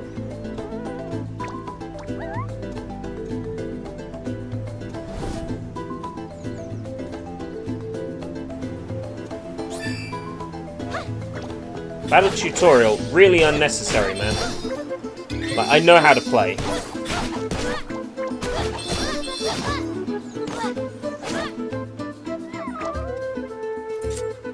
This is a piece of cake. Leave it to me.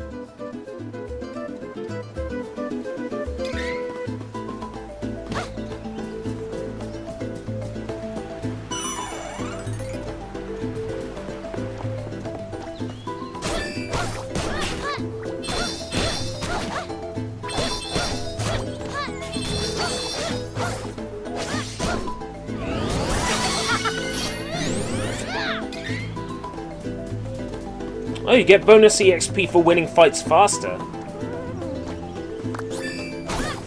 So far, I prefer the way the Hawkeye plays.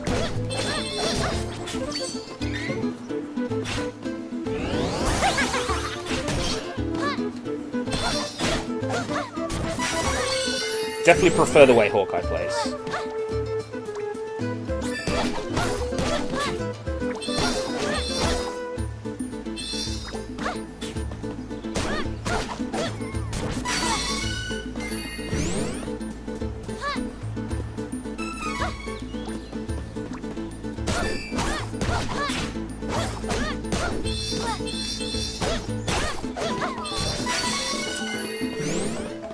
This remake is really good. I don't feel like I need to play any more of this demo, to be honest with you. Because I'll be starting from scratch. I'm not going to transfer my save data over. Anything else I play now, I'll only have to replay later. I feel like in an hour and a half, I've seen everything I need to see and played everything I need to play to know that I'm into this.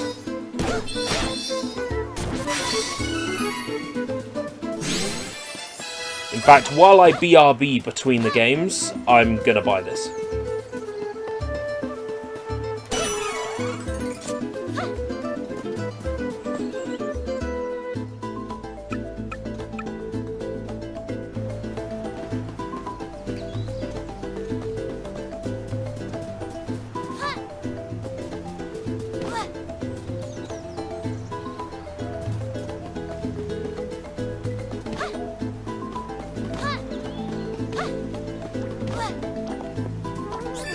Yeah, I think I will. I think I will, BRB. Think about it, it's probably about time to do a BRB. But I won't be away for long. One of the things I'll do in this BRB is switch out the game and purchase the game on GMG. I'm going to switch over to the talk screen. Keep you company for a little while. But then,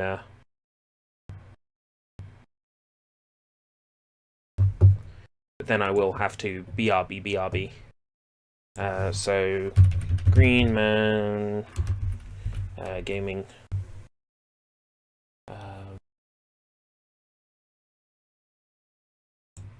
Don't think I have an account on GMG yet. So, sign in with Steam. Alright, sure.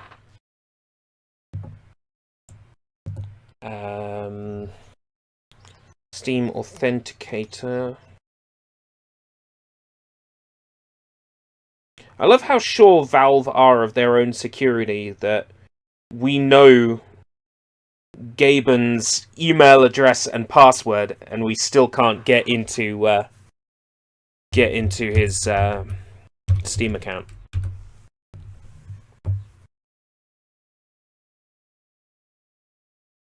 Right, sign in with your Green Man. Right, you have linked your social network. Those details aren't linked to a Green Man Gaming account. New account, okay. That will be that.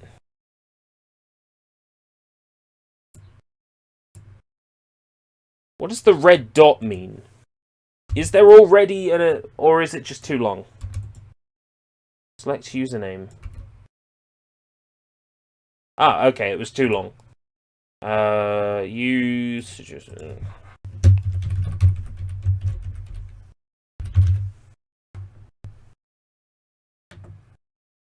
It's occurred to me that I don't actually have the live stream chat up on the BRB screen. And there's no reason why I can't do that. If I set it as always in memory.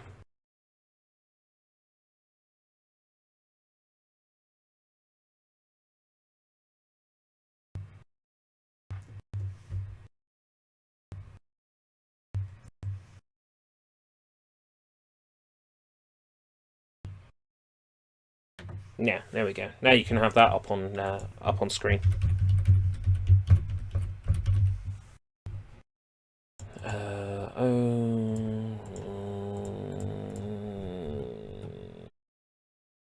The temptation to put in a completely wrong year and date, just so people don't try to send you promotions on your birthday.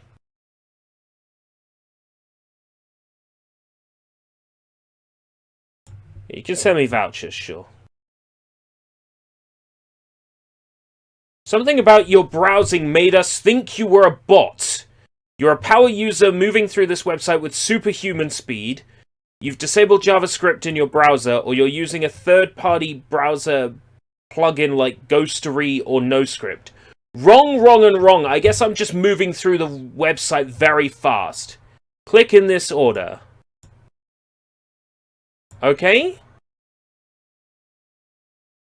Now I'm a human. What?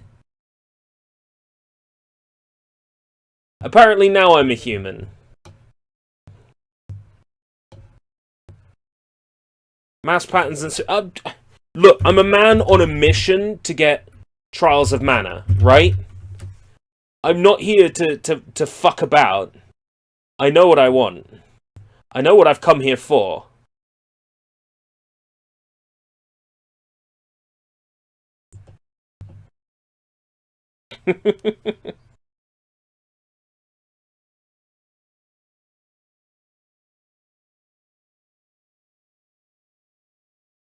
You already have the best price, then please allow me to earn some honey gold. This.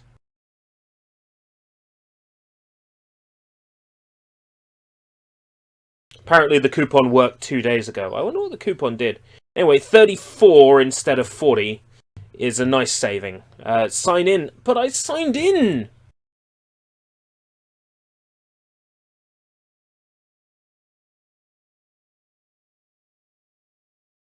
Okay? Apparently it didn't let me register.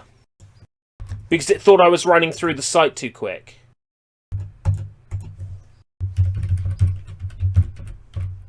So I'm going to have to register again.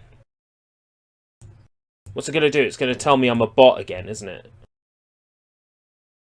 Because my mouse patterns are unusual. Oh, hey, here we go. Right.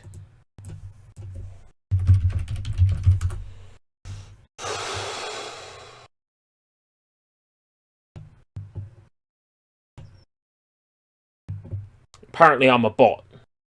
There we go. Your account has successfully been activated. Great. Done being fucking weird now, Green Man Gaming.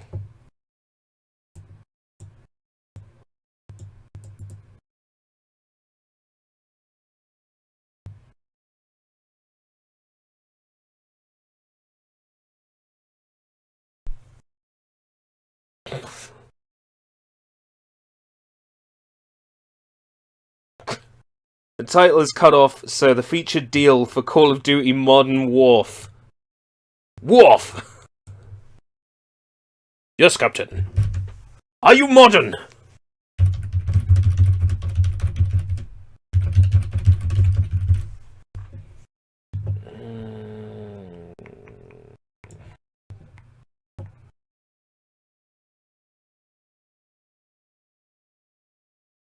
Yeah, there's no current discount codes available, so 34 seems pretty fair.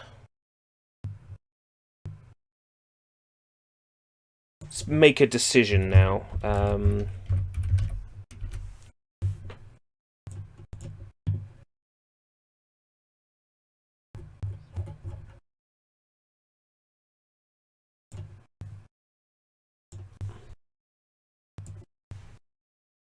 Security prompt, I'm not a robot.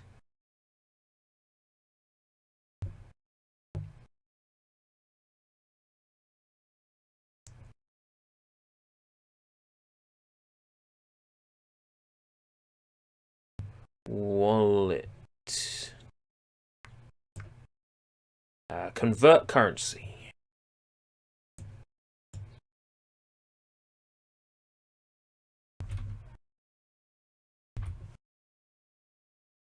$14.40 Canadian dollars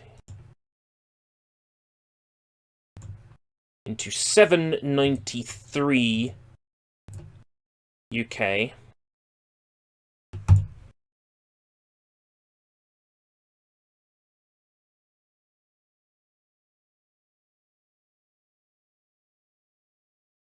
That brings the cost of, thank you very much, Draven Devere and Your Mum is a Boss. That brings the cost of Trials of Mana down from £40 to £26.06 total. Very nice.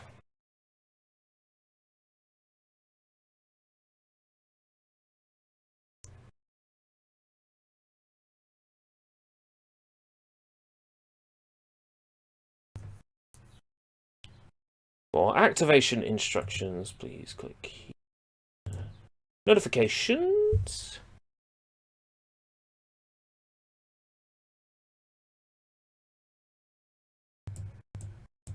Gmail.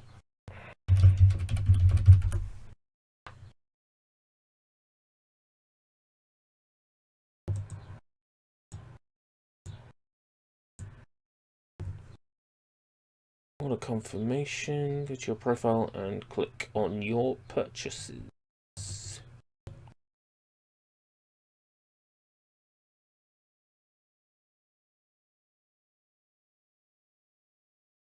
That is... I go for your purchases.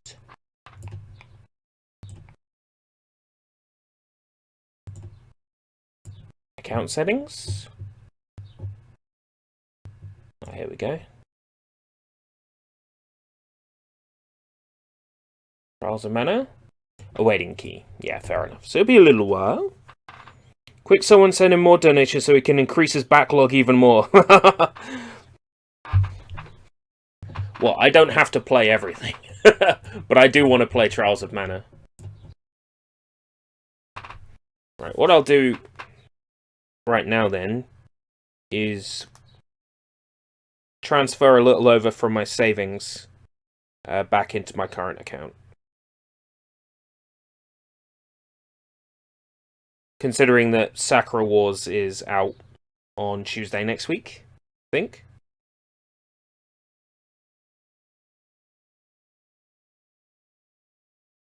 I need to retrain my fingerprint on my phone.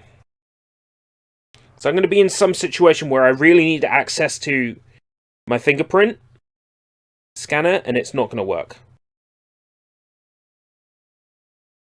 There we go, work that time. I'm going to transfer from my savings into my current Just a little bit to smooth things over.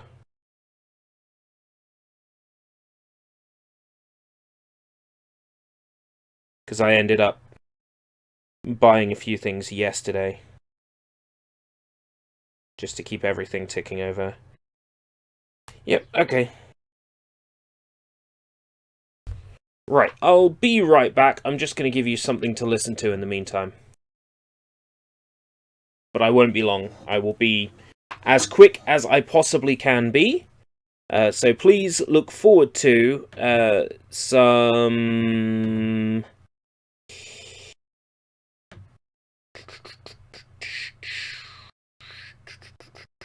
What did I play the other day? That was pretty nice. Ah, yes. I'll give you some Cantoy to listen to. And I'll be back as soon as possible.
Welcome back to Escape from British Radio! That was Samurai Girl by Kantoi, from the album Kiru, Kill. Yes, not a lot of people know who Kantoi are, but their music is very good, and I think you should all listen to it right now! So I'm going to play it again. No, I'm not. Whew, I wasn't expecting to be done that quickly. Right, the other thing I wanted to check out today is there's a free-to-play GZ Doom-based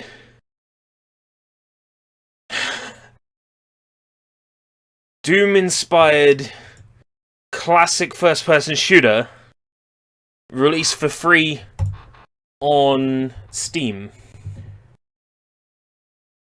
And I want to check it out. It's called Shrine. And it wears its influences very much on its sleeve.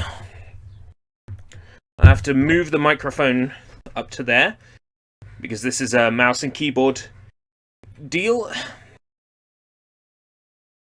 Right, fire 1, mouse 2, might as well bring it up. Right, so mouse 1, mouse 2, right, fire, secondary fire, open, wizard, jump, toggle run, no crouch.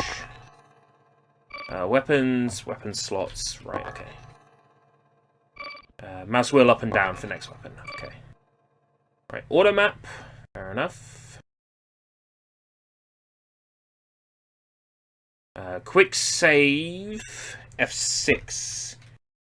Quick load F9. Okay.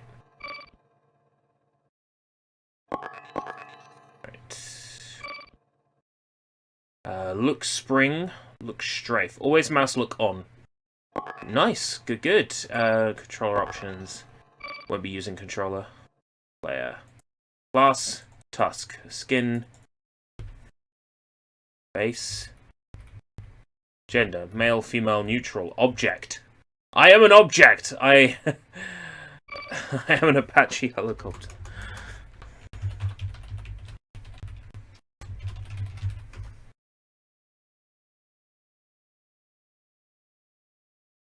What's the point in having custom colors if the skin doesn't allow for it?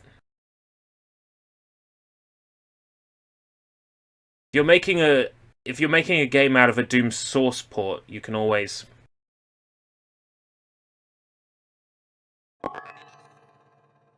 turn those settings off.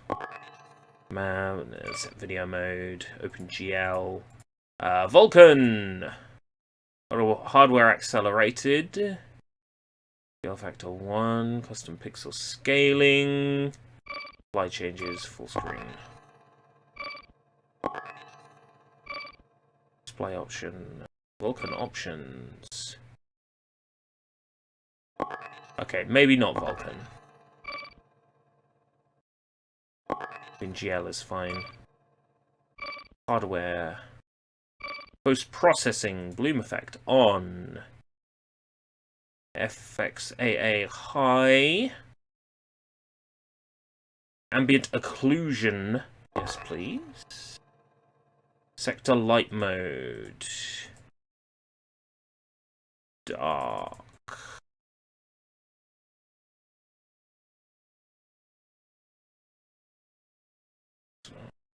Billboard. Fuzz style.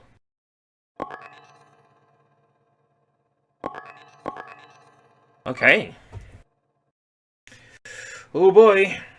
Some of your manga is going to show up today too, as well as your microphone.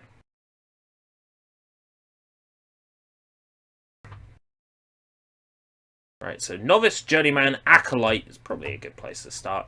I'm pretty good at my first-person shooters. So this one starts off without a... Oh, no. Seriously, that's our HUD. Ooh. Okay. This one starts off with no weapon.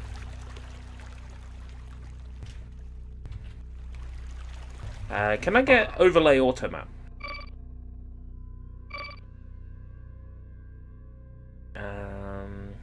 Overlay auto map. Overlay only. Rotate the overlay auto map and follow player. Perfect. it's a door, but it moves upwards. Yeah, you can tell this is Doom-based, can't you? It's pretty nice, though. It's got an interesting aesthetic.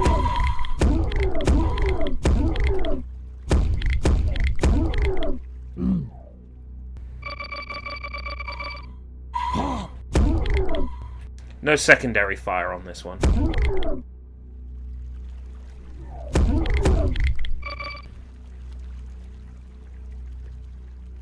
Loving the sort of map shape.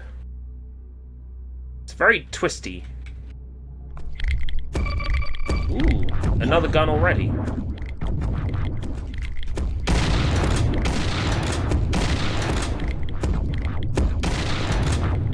There's a Doom mod that looked quite interesting recently. A little thing called Treasure Tech that's meant to be like Doom meets Wario Land. Got like enemy throwing mechanics, dashing mechanics, and punching mechanics. Wouldn't mind checking that out at some point. This is free to play on Steam at the moment.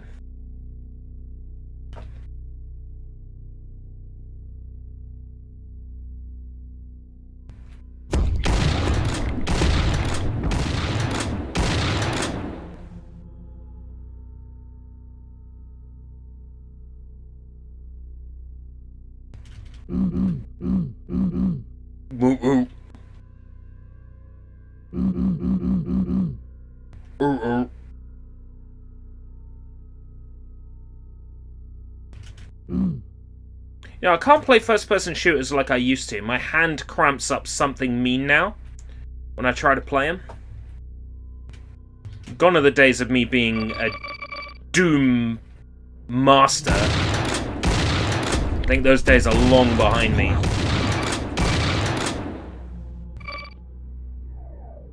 Let me know if the view bob gets too bad, because like for me, view bob is just normal.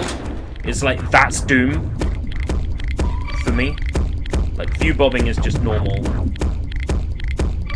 But for other people, that might be a bit too intense. If you get motion sickness, let me know. Really? This ground isn't gonna hurt me? That's weird.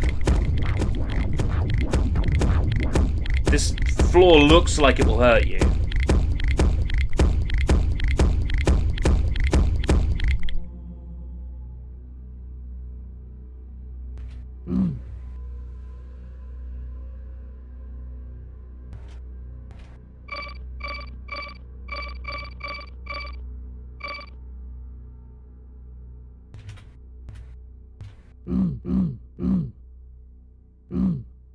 I'm just trying to work out where or what we are at the moment.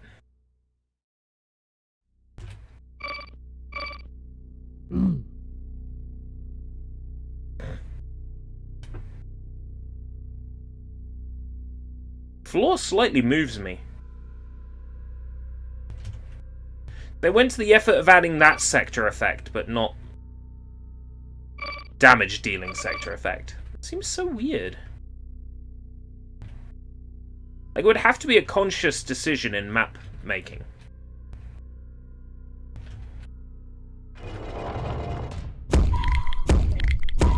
You know, Z-Doom supports doors that swing open as well.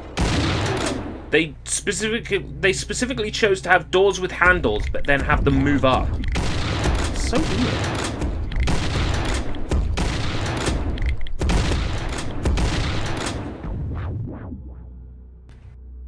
That's so peculiar. Little coffins everywhere that don't appear to do anything. Yeah, this is a classic Z-Doom trick. Z-Doom allows you to have sprites that have a Z value to them.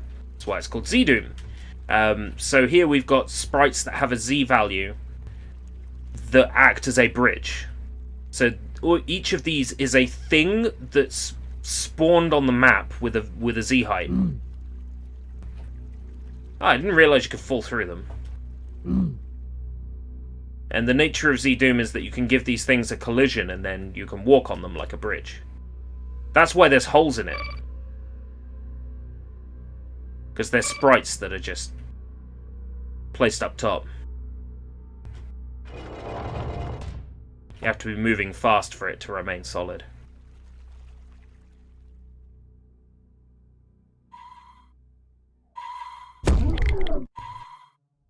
This is pretty.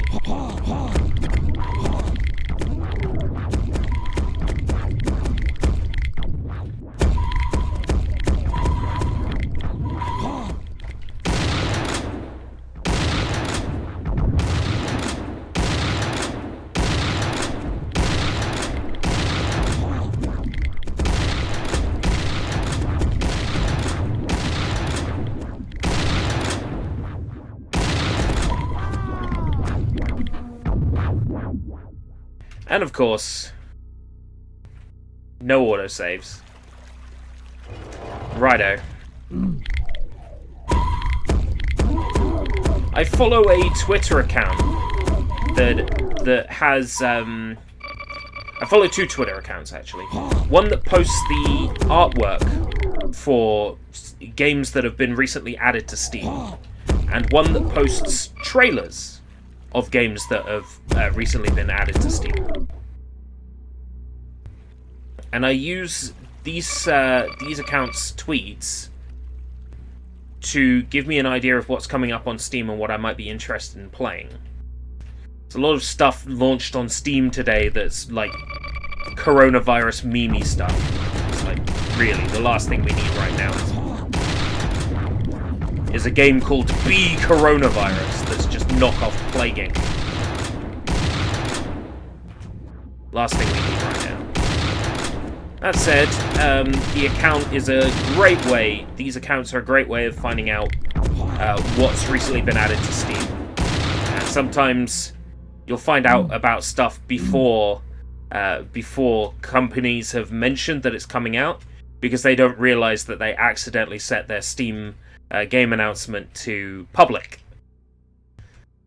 So they add it to the Steam server, and they're like, whoops, now everybody knows.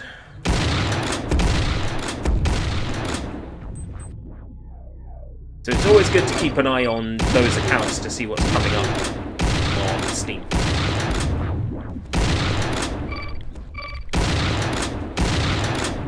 And this came up one day. I was like, oh yeah, Shrine. It's got a name that sounds like an old 90s FPS, and this artwork is horrible. Let's take a look. And then, oh, this is actually a 90s styled FPS and it's free to play. Okay, cool. And then I find out it's Doom based, and I'm like, ah, that explains a lot.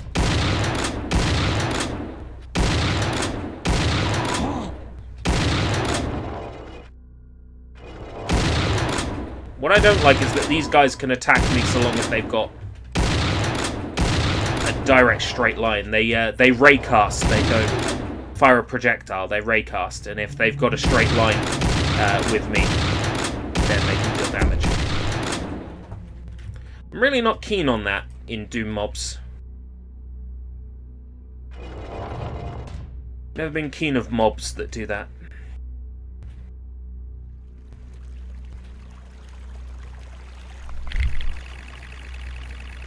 A bone saw.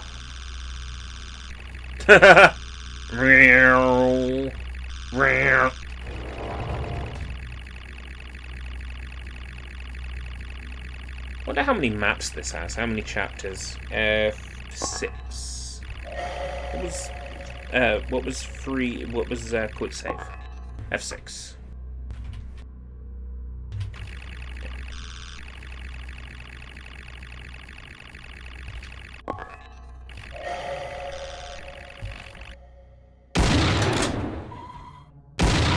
Looks like I have to go this way. Maybe they just expect me to run through this area, but that's not my style.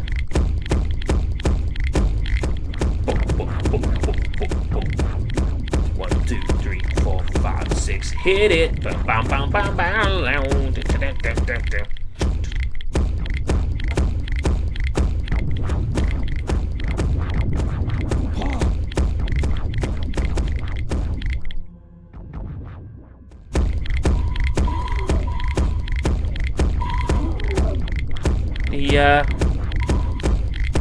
The mapping is interesting, I'll tell you what.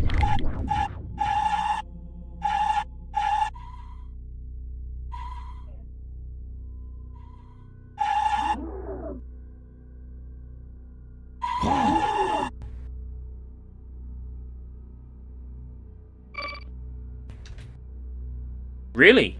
In any other Doom mod, there would be like some really nasty... Look! That was a fucking door! I knew it! It's just one way.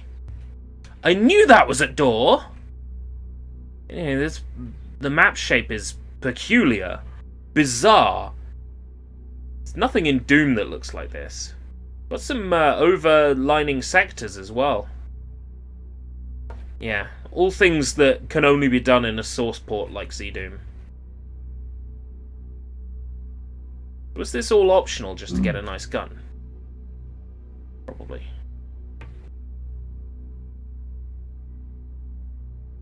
Oh, that's right, there was a key, wasn't there? And I got it, yeah.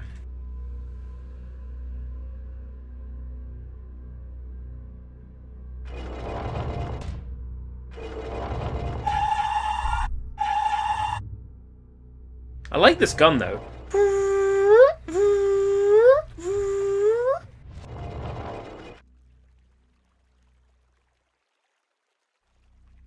A little bit like a Banjo-Kazooie map, like all the wide, curvy paths. Speaking of Banjo-Kazooie map, there's a cool Banjo mod in development by Kirko Mods that adds the world of Ocarina of Time into Banjo-Kazooie. It's quite impressive.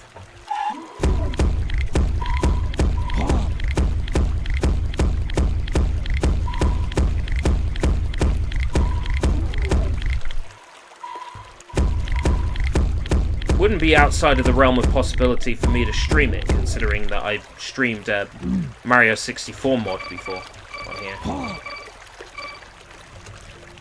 The Doki Doki Literature Club Mario 64 mod.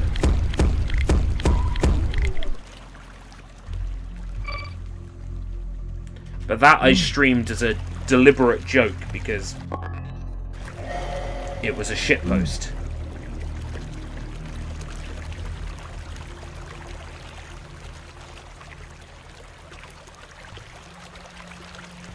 The Banjo one is immediately more elaborate and impressive. It's not in development yet. It's expected. It's not released yet. Sorry, it's expected to release around May.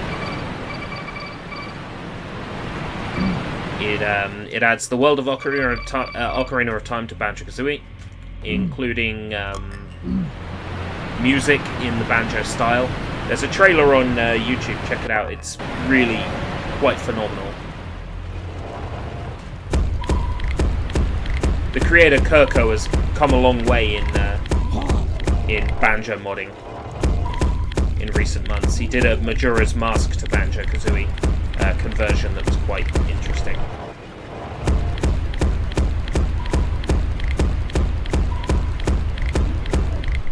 There's also Keiz Emanuel, who is porting Banjo-Kazooie's graphics engine to Mario 64 and all of Banjo-Kazooie's maps to Mario 64, including making stars out of all the original collectibles in the games. You can collect stars in Banjo-Kazooie.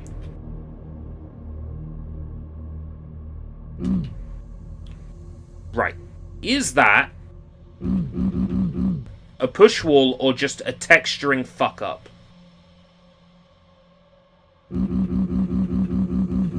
Just a texturing fuck up. But man, like seriously, Doom Modding 101, make your textures align. A misaligned texture is meant to indicate a secret. Misaligned textures indicate secrets. Misaligned textures that do not indicate secrets is bad level design. I appreciate that this game is released for free on Steam.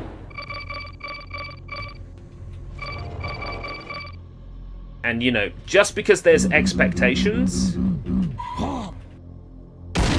it doesn't mean it's like a steadfast rule.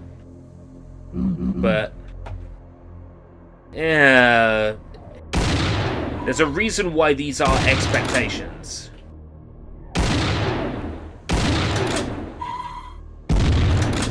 It's tried and true level design. I'm sorry, Bob. But it's tried and true level design. We know how things are meant to be. We've all played countless Doom mods. There is conventions to level design that maybe this should borrow.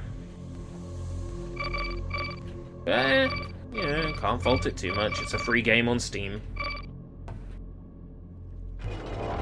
I would say if this is a first effort, it's a very good first effort, I would say.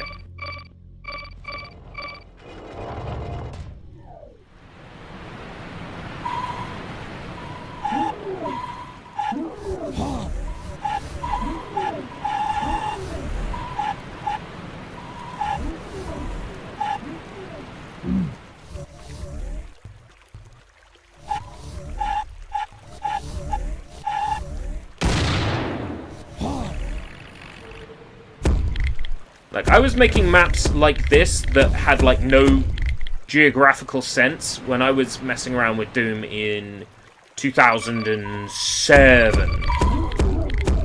And I was late to the gig then.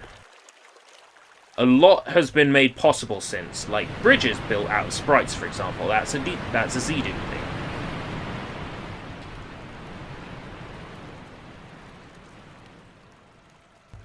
If you've got Z-Doom functionality, then you've also got things like slopes. This game could probably make good use out of slopes. But alas, there aren't any.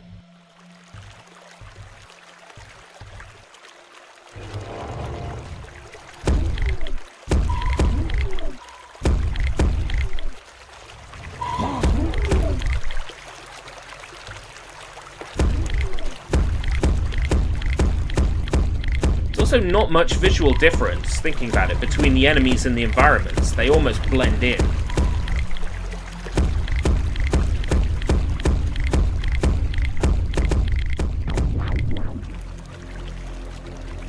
Like, I get it, if you've made this whole thing yourself, like maps, enemies, weapons, textures. Fair dues, but...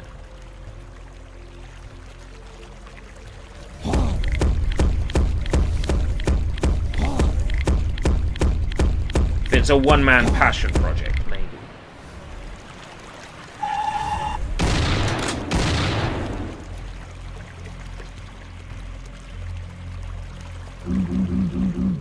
I feel like I've done nothing but complain today. Complain about this, complain about Charlotte's voice actor. But I know what I like, and this is so almost what I like. It's just a little bit off.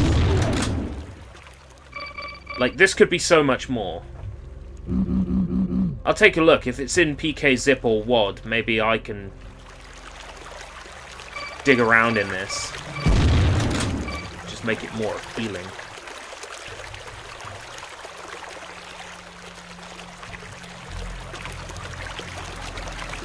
Like, I wonder how much of this game's aesthetic is an intentional choice, and how much of this game's aesthetic is a because the artist only had MS Paint choice.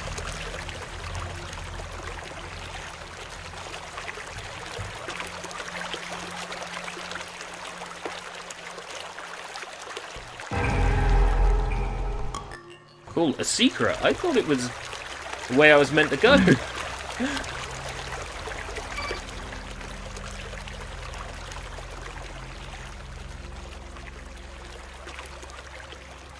Kind of looks like a guy. A map, and then it's like lifting a giant rodent in his arm. Where yet have I gone? Over here. Oh, Cacodemons.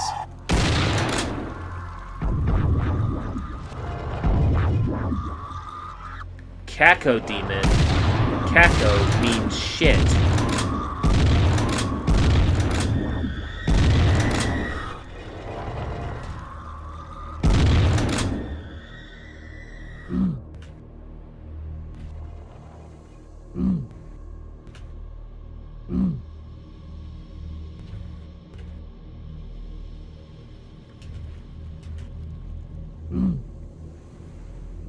Wonder if the creator of this even knows, like, what this environment is meant to be.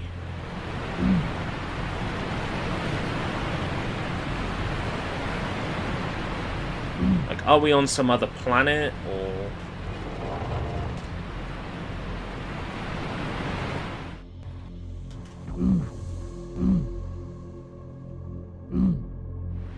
Hey, it's a tree.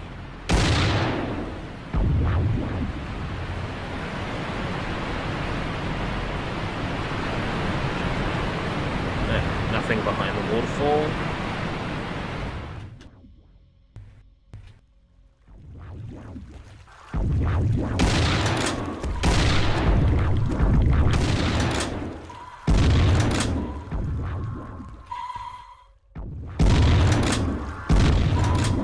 This is kind of cute in a way, this game.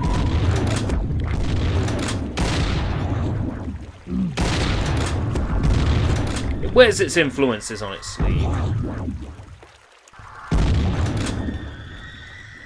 It has all the trappings of the engine it's built in.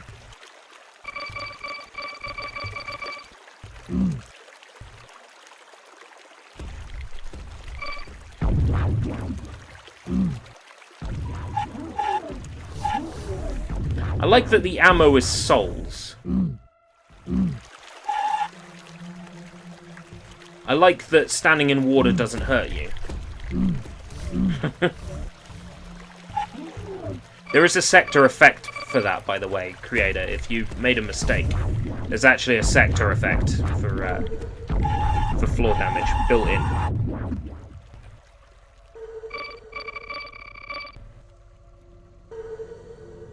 Just in case you intended for that and you missed it, there is a sector effect.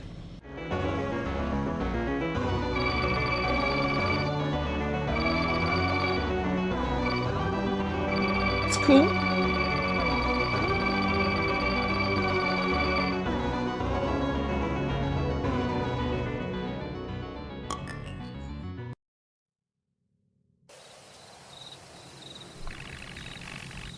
The Vile Slayer.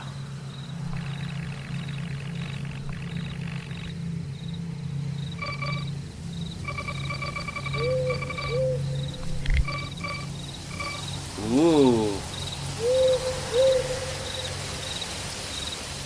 This looks a bit suspect. This guy. She's seeing green. Actually seeing something that's sort of...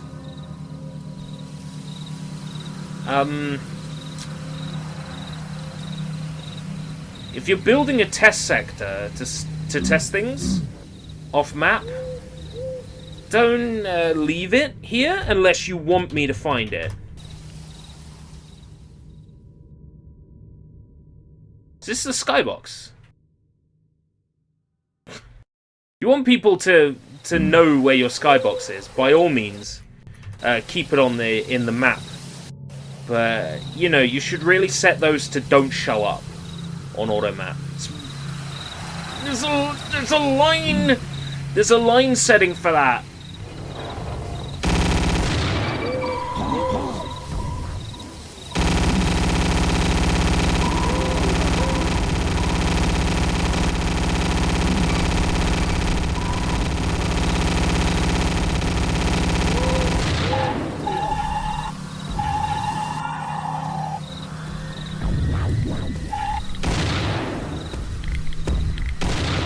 It's a line def for that. To set it so it doesn't show up on the auto map.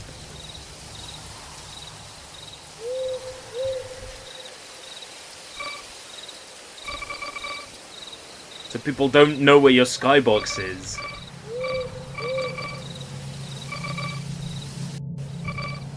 I can't complain about the noticeable square effect in the skybox. That's on me for turning on ambient occlusion. If I turn off ambient occlusion, that will correct itself.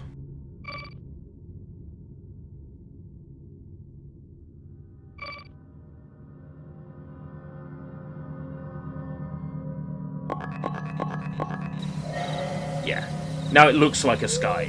Like, that's not the dev's fault. That's my fault for turning that on. So I can't rip on the dev for that.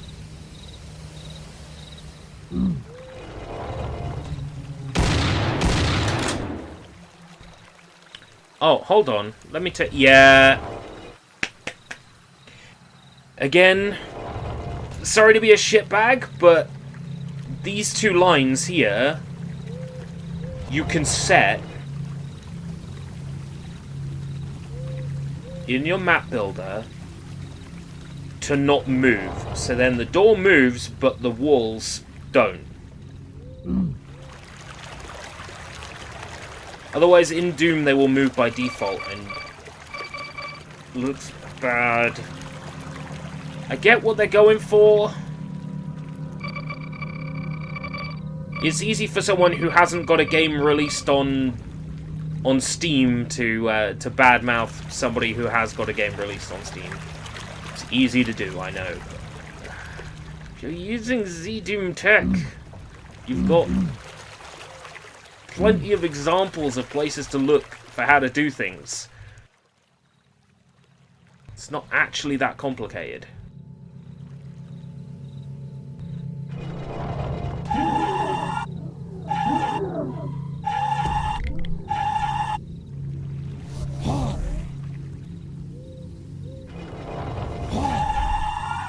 Well, hold on!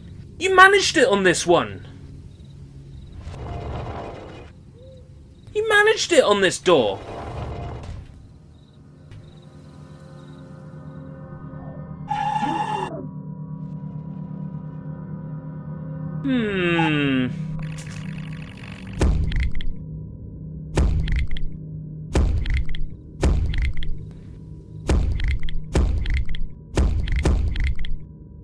Glass windows that you can't shoot.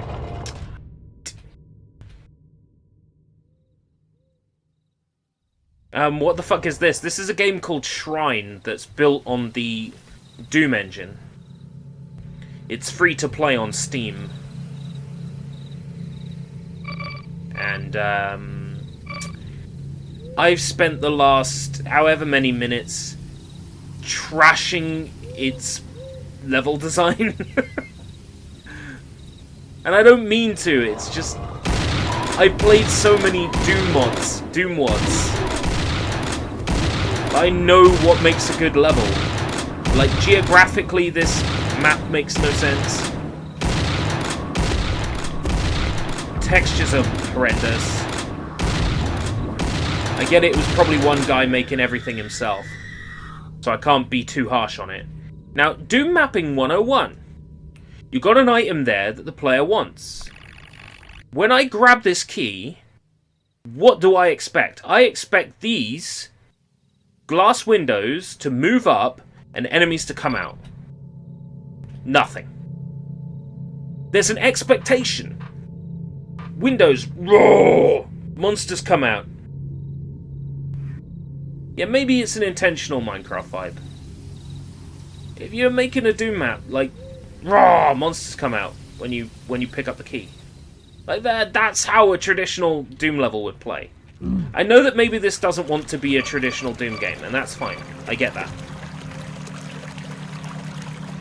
Like I said, there's certain expectations on how stuff like this should behave.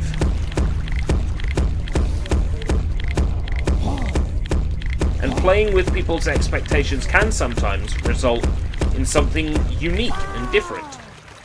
Where was my last save? Start the level. Son of a bitch. That's my own fault, because I was doing so well.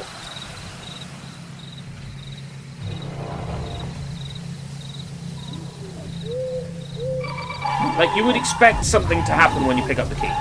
Like the windows to open up and the enemies to jump out. In a classic Doom level, it would do that. You would walk in, you'd see the key, you'd be like, oh, I need that. You pick it up, and then a nearby wall opens up, and enemies come chasing you. It happens in original Doom, it happens in Doom 2. What you do is you spawn things, and you set them in sort of like a stasis, where they don't do anything until they activate. Then, when you pick up the key, in your scripting window, or wherever you type it in, I'm just assuming they're using Doom Builder. In your scripting window, you just type in activate object, blah blah blah blah, activate line def with your line number, activate, boom, door opens, enemies come out when you pick up the key. Like, it's traditional. I understand that maybe they don't want to make something traditional. That's cool. But there is such an expectation with, like, Doom maps for things to behave a certain way. It's weird when they don't.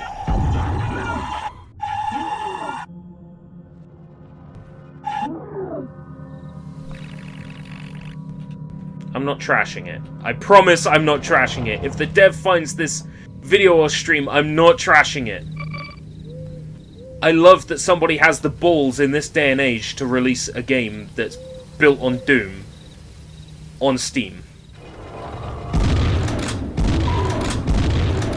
I appreciate that there's an FPS resurgence, and titles like this are helping.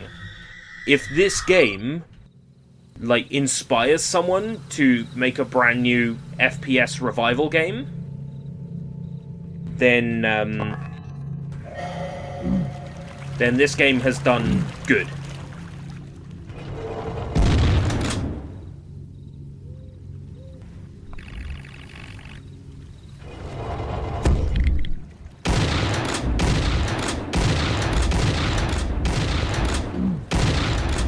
Oh, these are pinkies! These are pinkies!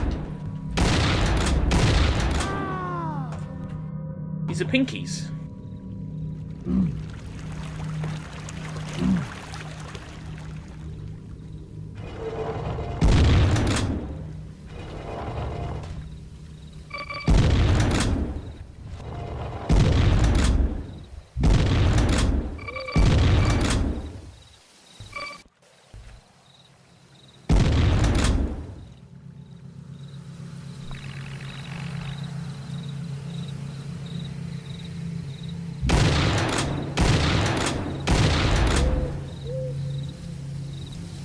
Once a pinky, always a pinky. Right, okay.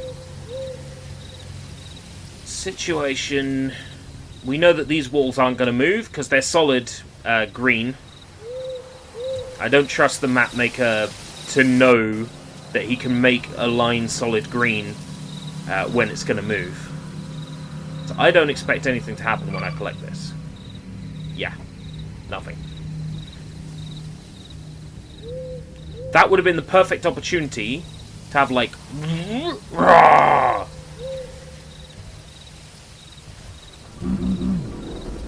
Oh, but this is a push wall. Okay, cool. Give him that. It's a push wall. No secret behind it, but a push wall. I'll give him that.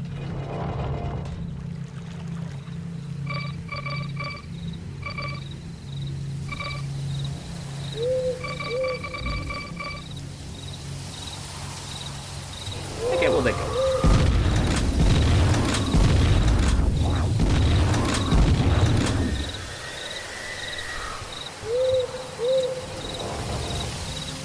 Ooh, next area. Reckon there's a secret I missed. Yeah.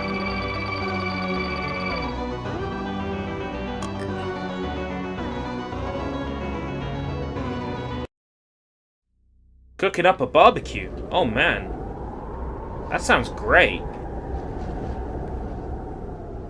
Oh hey, a level where falling off might actually kill me.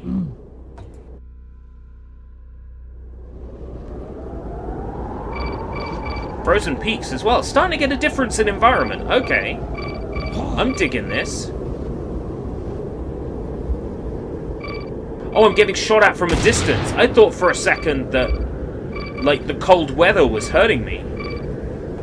So that would have been interesting. That would have been an interesting gameplay mechanic. That being in a blizzard hurts you.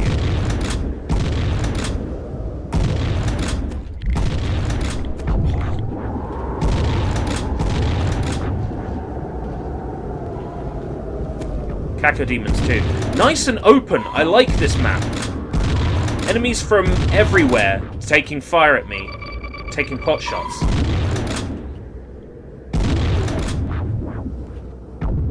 Lots of enemies. I'm having to keep my eye out for them. This area is interesting. And then I take it... Can I get up here? No.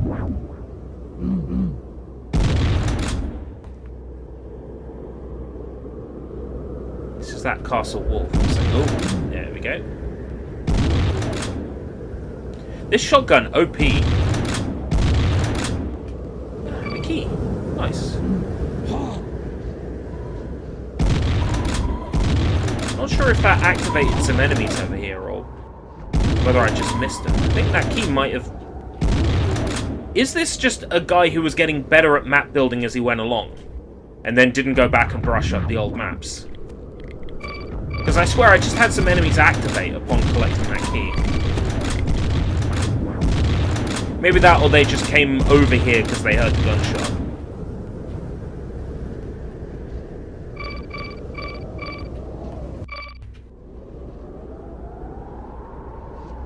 Entering Freeze Easy Peak! I'm the critic! Yeah, that Jay Berman Banjo-Kazooie video is weird.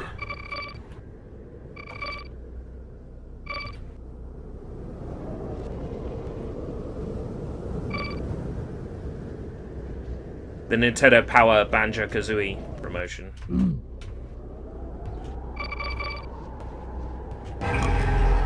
Secret is revealed. It's not much of a secret, I could see it.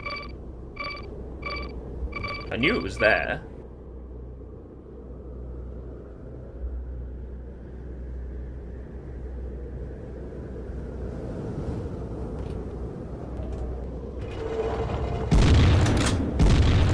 Yeah, I think the dev probably got better as the maps went along, and then didn't go back to clean up the earlier maps.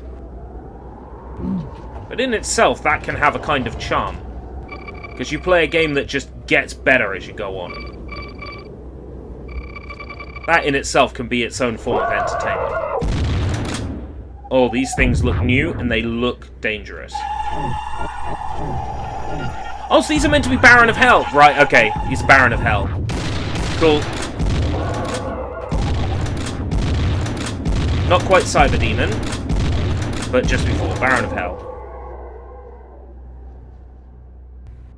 In original Doom, the first boss fight is 2 Barons of Hell. Oh, okay.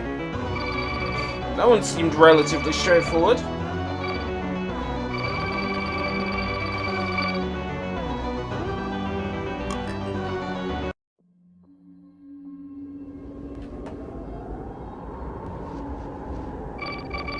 Didn't even need to save or reload on that one. Ooh, interior, okay. Tight corridors are more my thing in Doom anyway.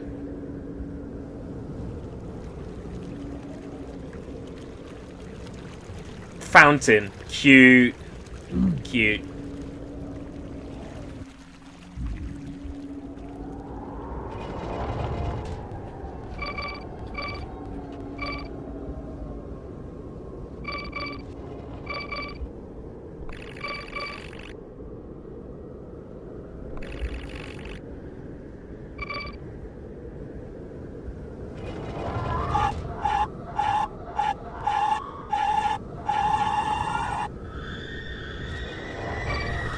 Oh, good.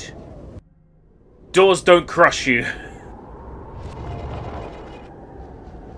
That can be a thing in Doom Mods. It's up to the creator whether or not they enable it. It's cruel if they do, but they can do it. You can indicate whether a ceiling is a crusher or not, and its strength. So you can say if you want a ceiling to inflict damage when it falls on you and how much. So if you want to make a level with a crusher that you have to outrun, that's relatively simple to do in Doom.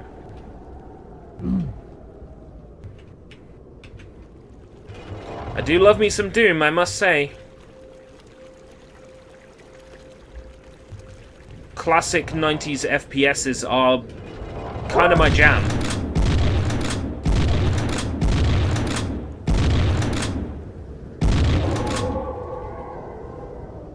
I do love me a classic 90s FPS. You got the placenta cannon. Ew! It's got interesting behavior as well.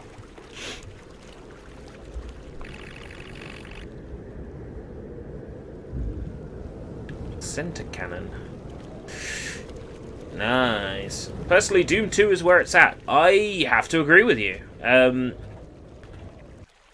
Doom 1 may have more realistic, grounded level design, but Doom 2 has more weapons. It has all the Earth stuff, which is fun.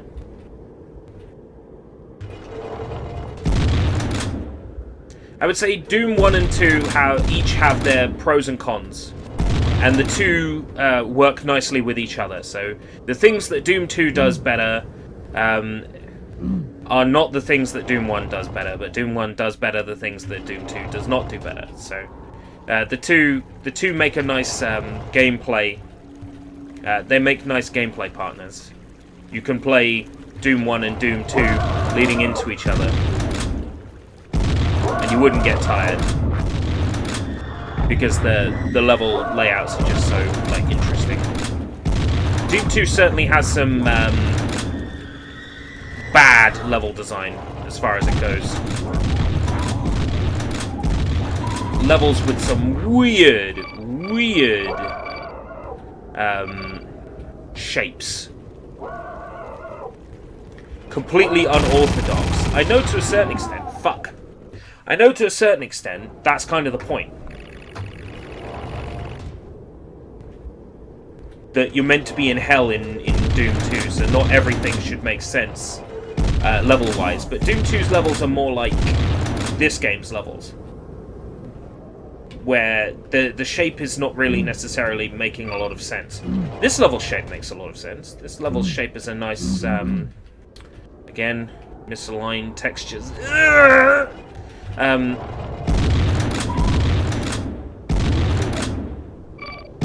Where was I? Doom 2's levels don't necessarily make a lot of sense geographically, but what works in Doom 2's favor is the better weapons, the greater enemy variety, another excellent soundtrack.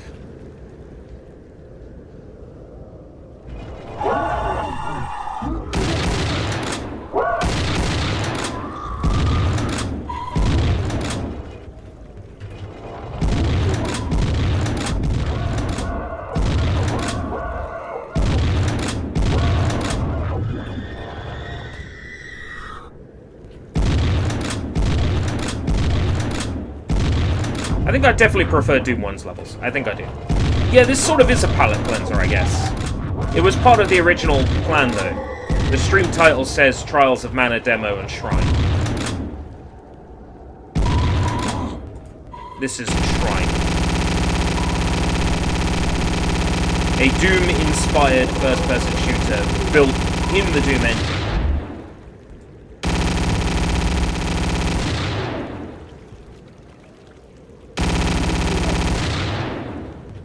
It's a very interesting art.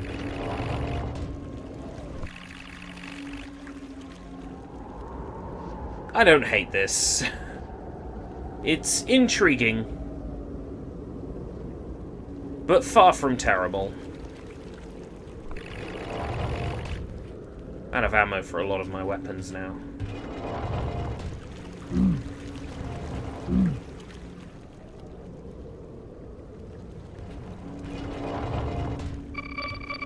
Oh, hey.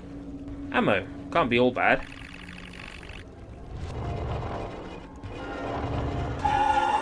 Oh god, what are these?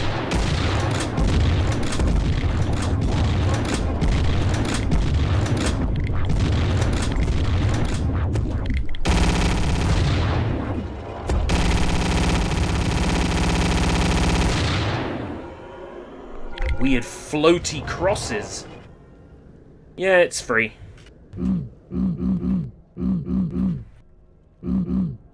I would have made at least one of these windows a push wall.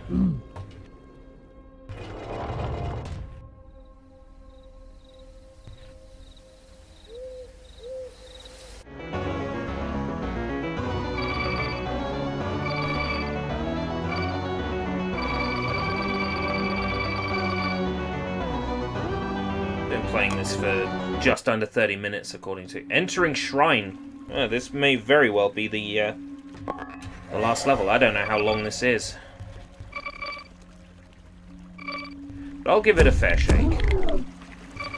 Seeing as it is free.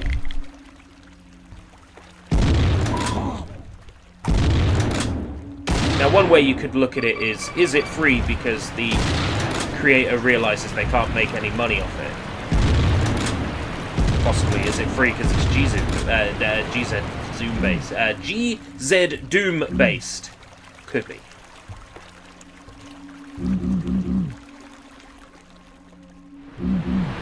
Many factors.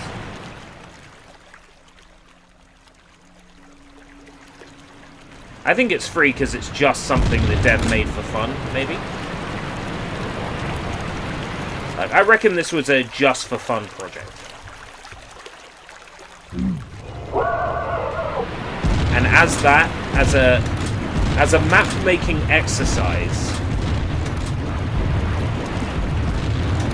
it's certainly fine.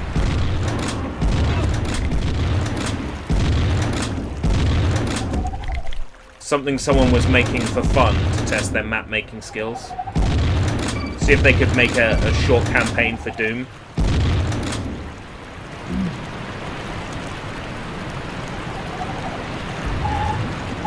Yeah, I like what they're putting down.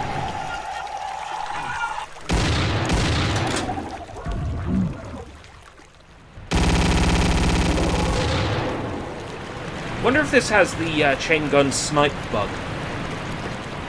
Okay, so in classic Doom, you can snipe with the chain gun. Your first, I think it's 2 shots from the chain gun are guaranteed to hit your enemy before it randomizes. GZ Doom. GZ. Me and young GZ trying to take it easy.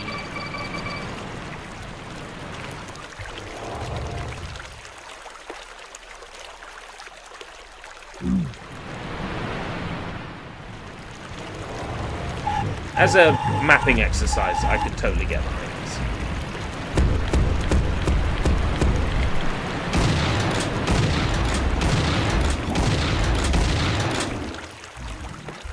Trying to work out if this is Doom 1 or Doom 2 based. Sometimes there's a clue in the map design. I don't think this is Heretic or Hexen based. There'd be telltale signs if it was Heretic or Hexen based. Definitely not Strife based.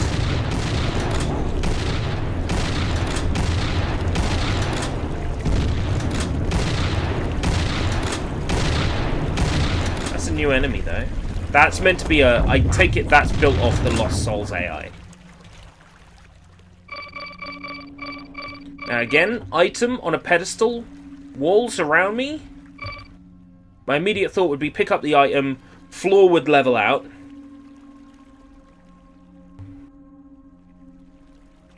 No, the Doom engine itself is free, and Doom source ports themselves are free.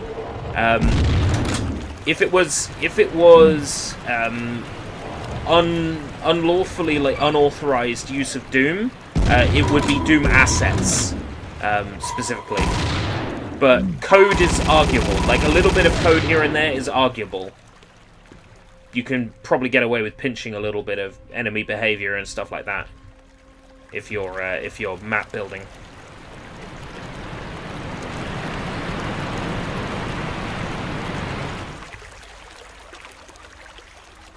Now the engine itself is free to use. Doom Engine always has been, like pretty much since late 90s. The Doom Engine itself has been free. I remember fucking around with the build engine in college.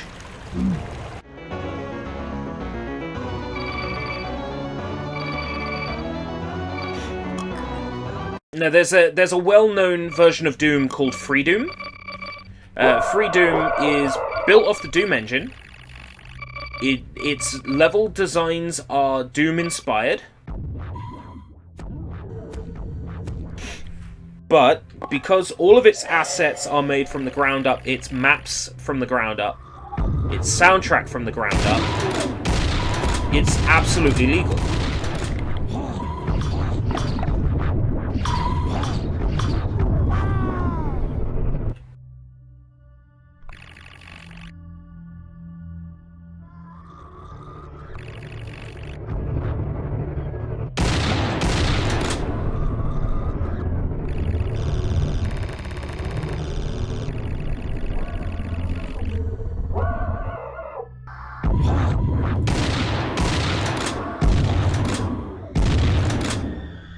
You know what this reminds me of? Nuts.wad.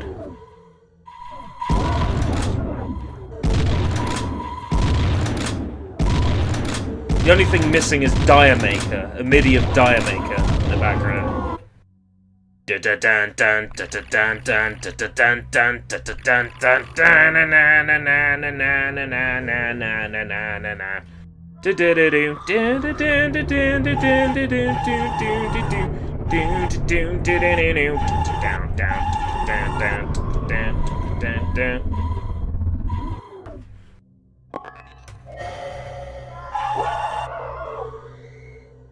Come on then.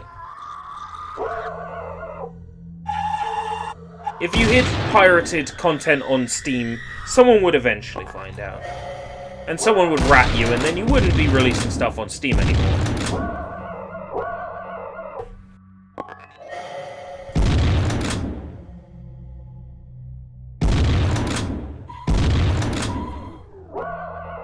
Kind of hoping for some monster infighting. I'm kind of hoping they'll fight amongst themselves.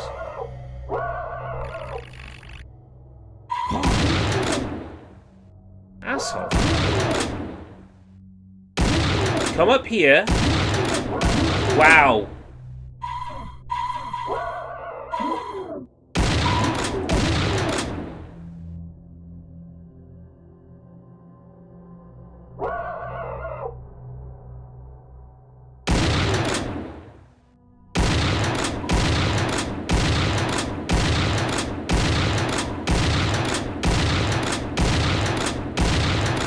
I think that's why they've added a delay on the chain gun, actually.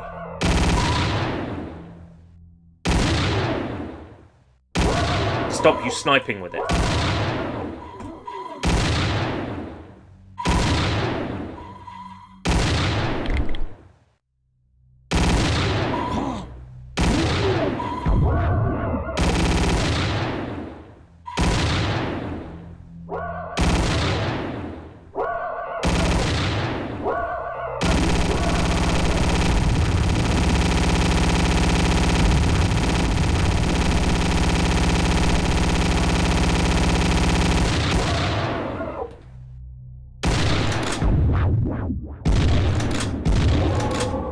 Ooh, got one.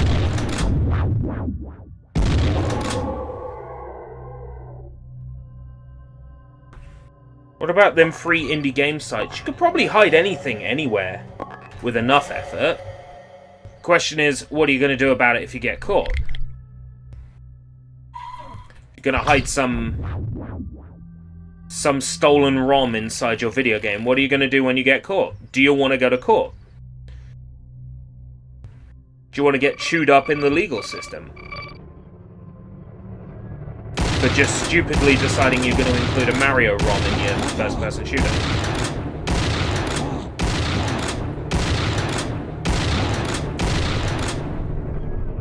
Seriously, I'm gonna get fucked by these small yellow things. I'm gonna get fucked by this game's Lost Souls.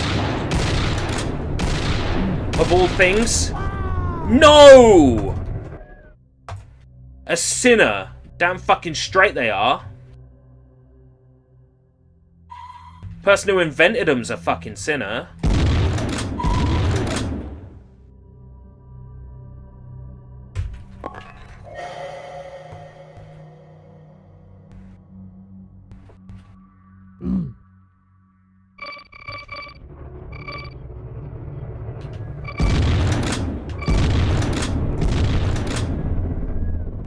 Gotta remember to fire a little bit before they're in front of me.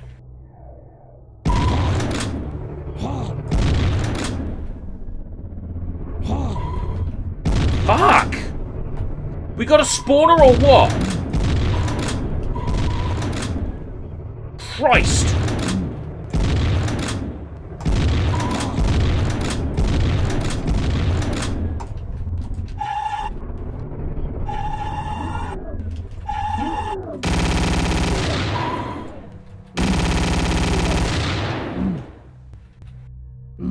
Woo! Woof. Oh, they're not collectibles, they're candles. The candles and collectibles basically look the same. How am I meant to tell the difference?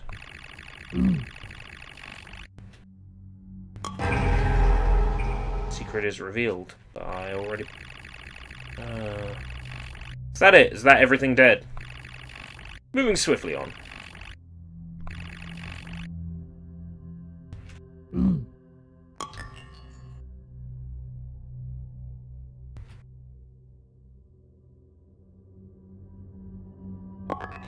You're suggesting, like, encrypting, like, a Mario ROM inside your game in some super-duper encryption that only you know about? Yeah, you could probably do it, if you really wanted to. I mean, what would be the point other than to say, hey, my game released on Steam 20 years ago, guess what? If you go into the DOS prompt and type blah blah blah blah and you encrypt with this key, you actually get a completely playable version of Super Mario Bros. 3.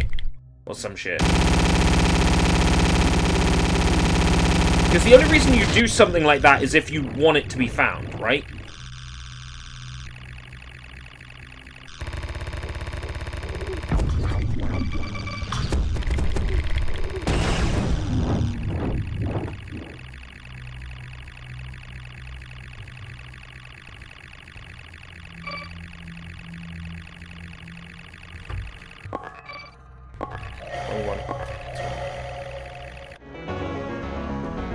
Cathedral finished.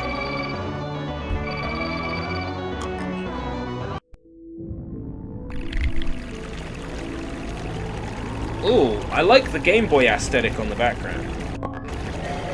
Green hue.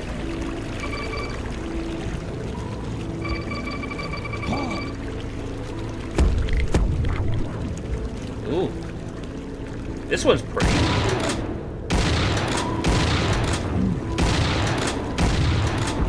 I don't like that these guys raycast.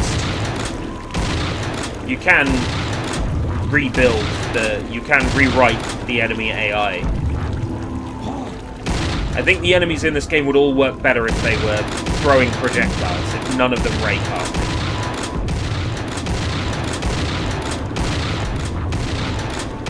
Raycasting is one of the worst things in the original game. When an enemy... If an enemy has a direct, straight line between you and them, with no obstacles in the way, and the enemy fires the gun, there's a certain percentage chance that the bullet will hit. There's no actual physical bullet. It's all done on math, based on the enemy's distance from you and how straight of a line it is. Now, what I'm saying is, how about have the bullets as objects? You couldn't really do it in the original Doom, because it was a lot of computing power. That's why they had these big-ass fireballs for it in the original Doom. It was far less computing power to have most of the gunshots be a direct straight line. And they just count depending on how far away from the enemy you are, whether or not the bullet hits you. If you're making a modern ZDoom based game, you don't have to rely on that raycast technology anymore now. You can just say everything, even bullets. You could just have like a small bullet sprite. There's like 6 or 8 sprites. Like a tiny little circle. Doesn't even have to be visible. But the point is, the idea is that the bullet then physically exists in the game world. There's this understanding that as a game designer, you should make everything physically exist in your game world.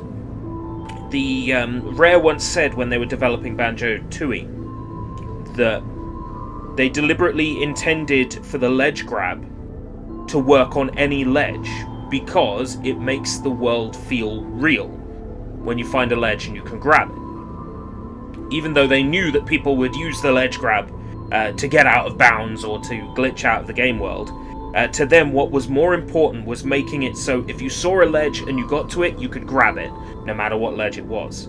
Like, otherwise you'd have to create a flag for every single ledge that the developer wants you to grab. That's no different than chucking invisible walls everywhere. Like, they wanted the game world to feel real, and part of that was making sure that if you had a move that worked on a particular in a particular type of place, that it would work, even if it wasn't intended to be used there.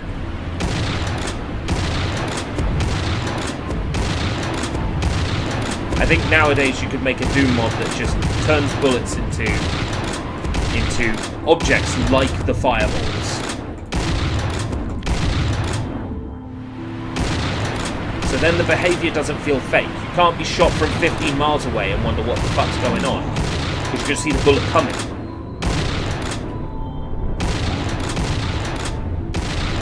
The bullet exists physically in the game world.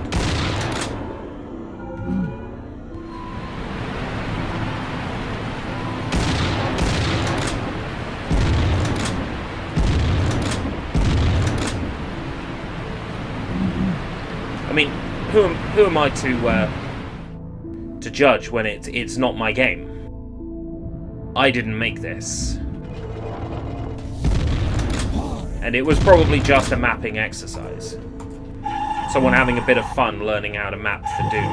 Thought, hey, you know what? I'll release my maps on Steam, seeing as, you know, GZoom engine is GZDoom is free to use.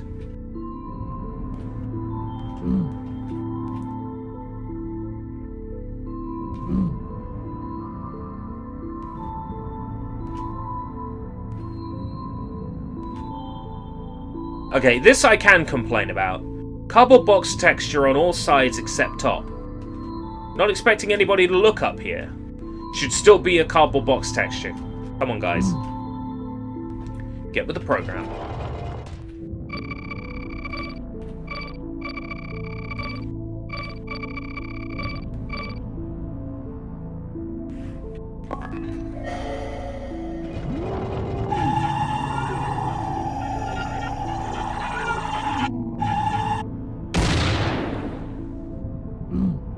I wonder if I can get away with playing H-Doom on Steam. or on stream.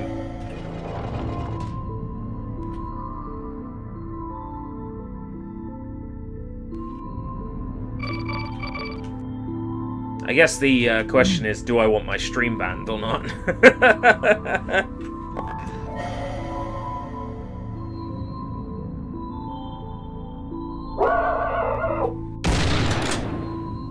You the last soldier, the last bastion of defense, before what's bound to be the final battle.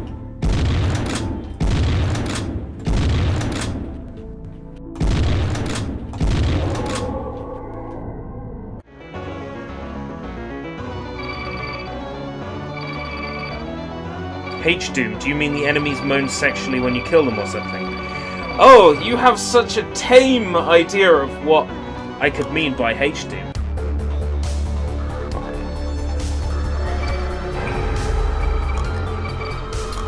H-Doom is a mod for the for Doom 2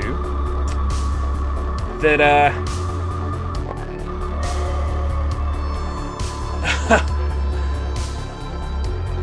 that has you shooting enemies with a sort of pheromone love bullet. And then when the enemy is stunned, you can get to know them carnally. Oh, by the way, all the imps like have massive, big Baganagahoogs. Every enemy is turned into like a sexy version of what they're meant to be, and Doomguy gets it on. I think it was ascertained that that the Doomslayer is the same Doomguy, and he's been fighting the demons of hell over and over again. That basically every Doom WOD or fan-made mod that's ever existed is like canon. The Doomslayer has had to play through all of those, and that's why he's such a hardened super asshole.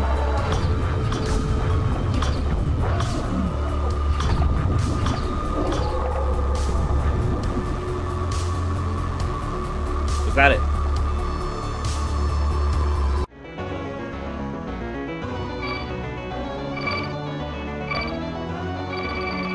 So, the Doomslayer has played H-Doom as well, entering Womb. After crawling out of the rotting depths, I wandered into the ancient Gothic castles of the Old King. I defeated the crestfallen monstrosity that guarded the portal to the Eldritch Void, and entered the gates of hell. My skin boils as I enter the portal. The musky rank of the nightmare realm fills my nostrils. This world is one of pure evil, and I will tear it asunder. I will reclaim this broken world and end the Old King's reign. There's more! Nice. I honestly expected that to be the end. Ooh, this weapon's cool. Okay, I have more respect for this, knowing there's more. These floors still don't hurt me, though.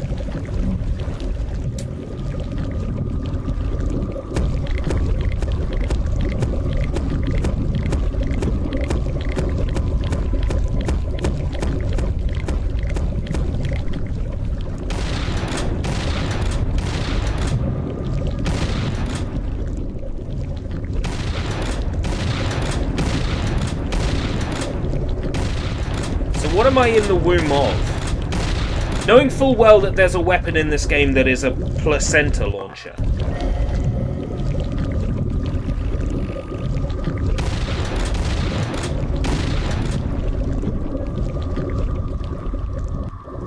Is this like meant to be an intestine?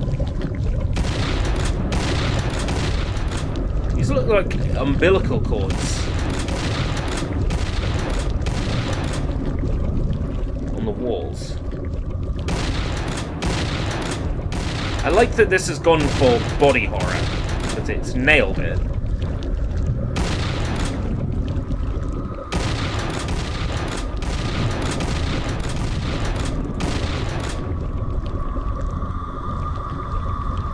And that's an anus too. Remarkable.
Do I have to go all the way back through the intestines, hopefully?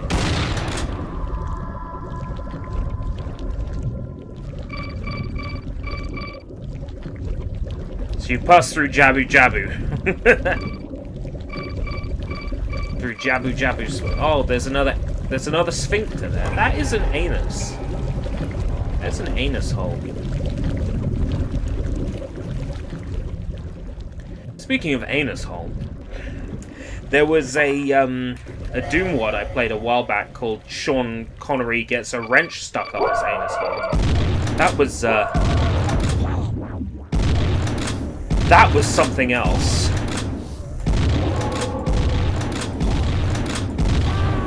As you might expect from its name, it was a shitpost WOD. But it had some interesting things, like enemy boss health, and like a health counter for bosses, and shit like that. Some really quite impressive script and stuff going on in it, but it was being wasted on a shitpost WOD.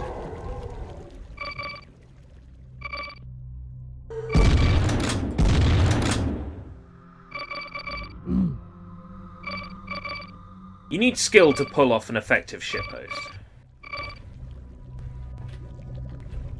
Green door.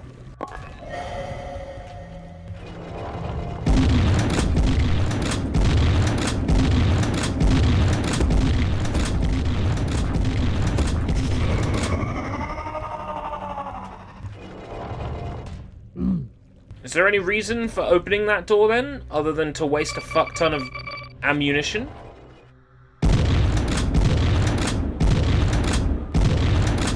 I reckon killing the guy activated that wall.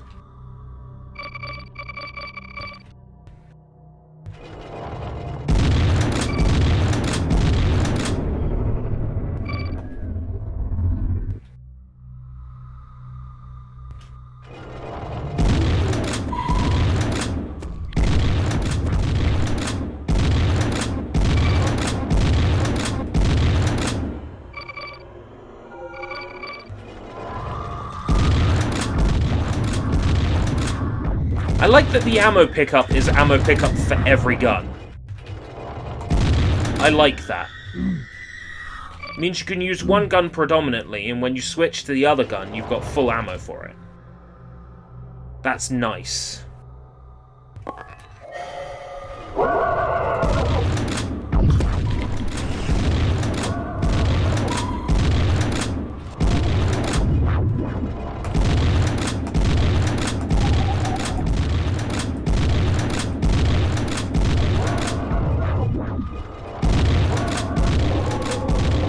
So, I guess upcoming then, Long Game's Trial of Mana Sakura Wars?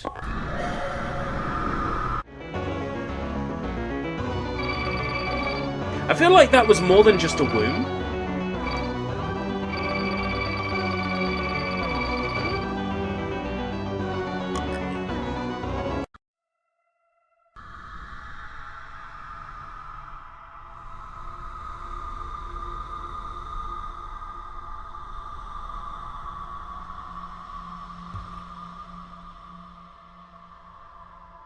This has some lovely architecture. This just makes me want to return to Blood. I might play Blood tomorrow. Seeing as we've got like 30 levels left of Blood, that game won't end anytime soon.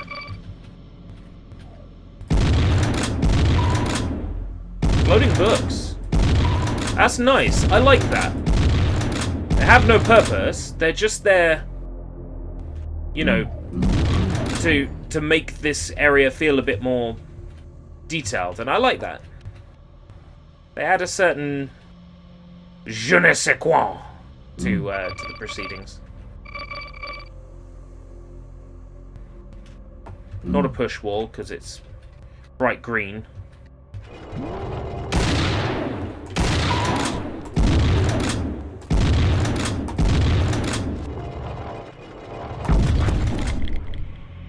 Wow. That was mean.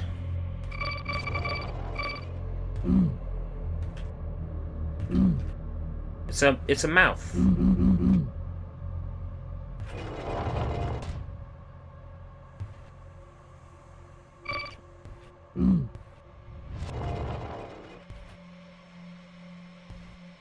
kind of makes me want to dig out the mapping tools and get back into Doom modding.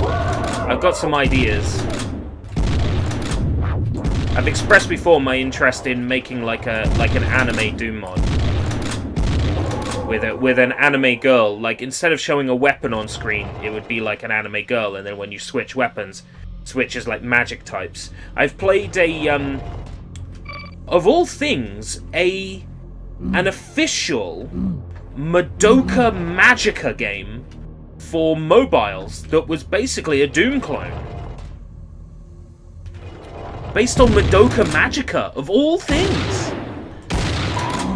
And it did that. It had an anime girl for the on-screen character, and then as you switched weapon types, you had like different floating guns that you fired.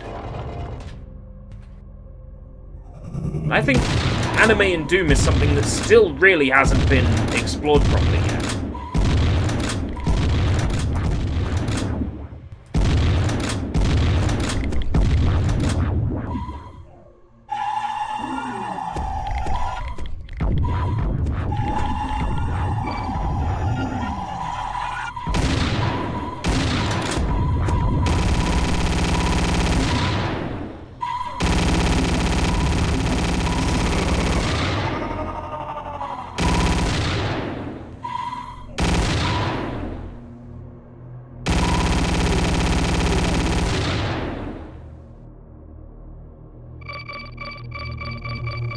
There's some real options there that could be explored.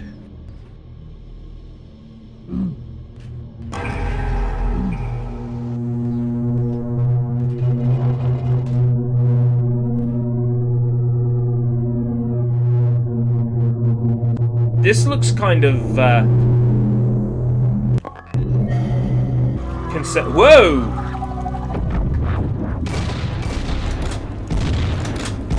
The fuck are you?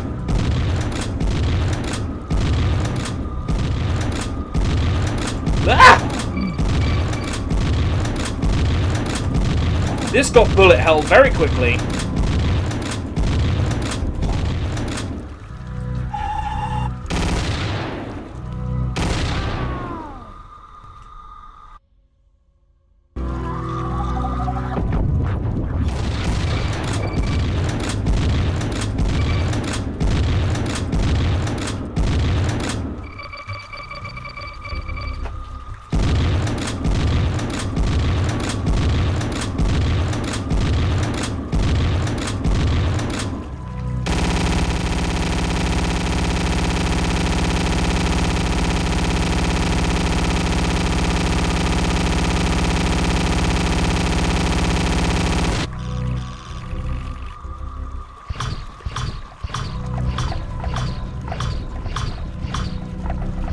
Too far away to hit him with some placenta balls.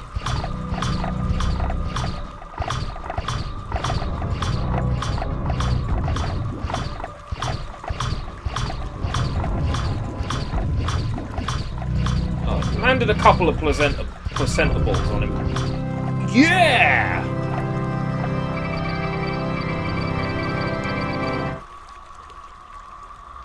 What?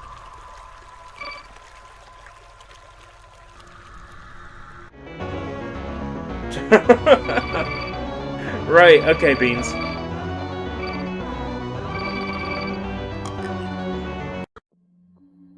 Elder World. God, there's more.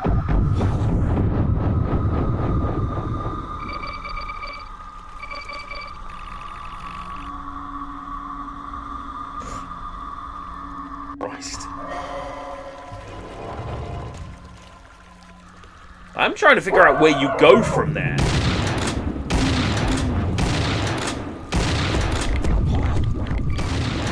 I think an anime-inspired Doom mod that like goes full bullet hell with enemy projectiles, like waves of bullets to dodge.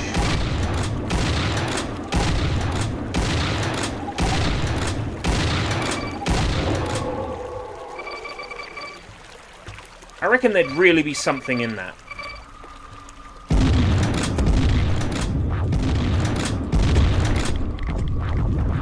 Marrying the two styles, because Japan never really got to for the longest time.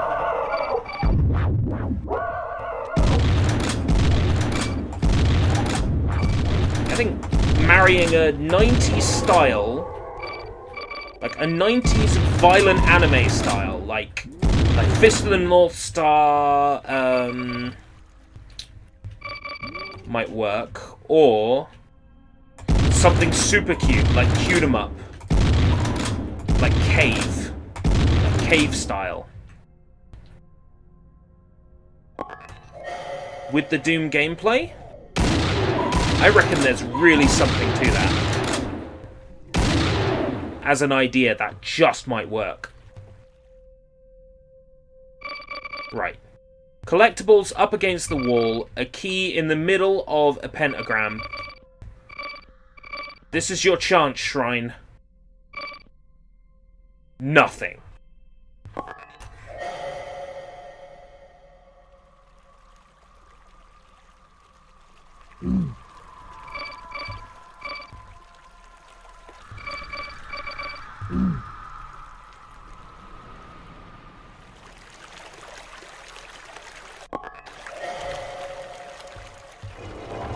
It's only the 3 types of keys, like they haven't gone into skull keys or any other types of keys yet. It's been the same 3 key types this whole time. Of course, they don't have to use the skull keys. You can make a level that's twice as intricate if you use both sets of keys. To its credit, though, Shrine's levels are relatively breezy.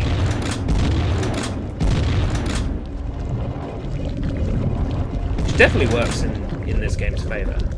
Absolutely.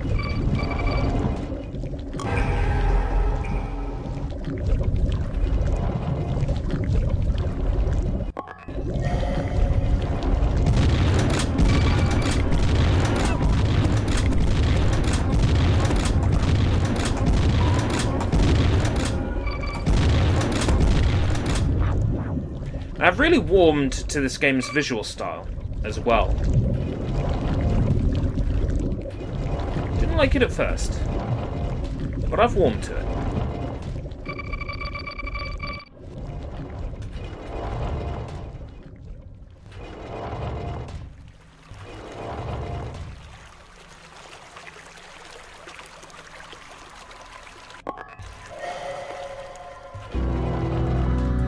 Oh, another one of these. Okay.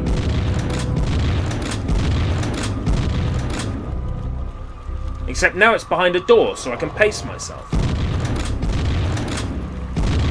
This is actually easier than fighting one on an open platform.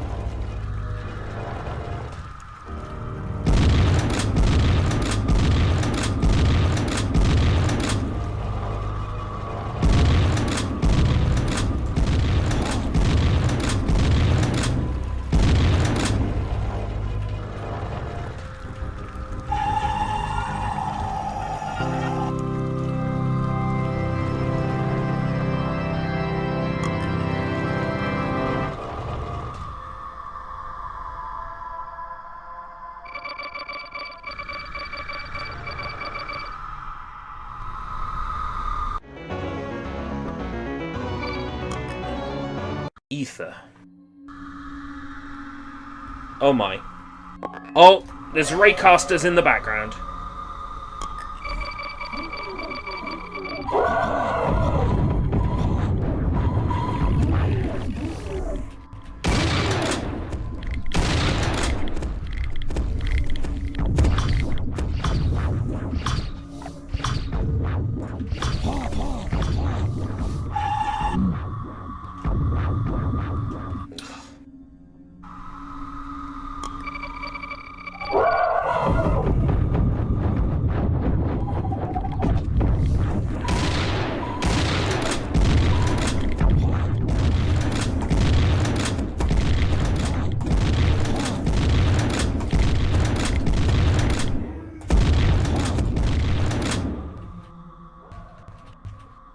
Yeah, this is getting my creative juices going for an anime bullet hell built in Doom.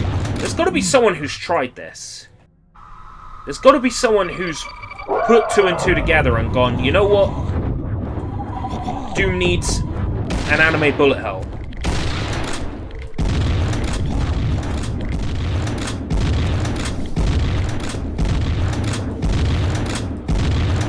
Guess it's about time I familiarize myself with all the with new Doom Builder, how to declare new things, because I used to have to do that via decorate. I'm sure there's an easy way to do it now. I have to decide on the style early on. I definitely think the protagonist should be female, because people are more likely to play it if it's a cute anime waifu. But I want it to be maybe a bit gothic in design.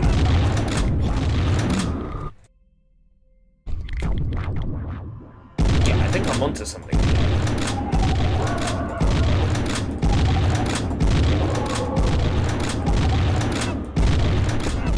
Having a big open map and then enemies that can blast me far away has made this map immediately feel like 10 times more interesting. To actually have to worry about blasts that could send me flying.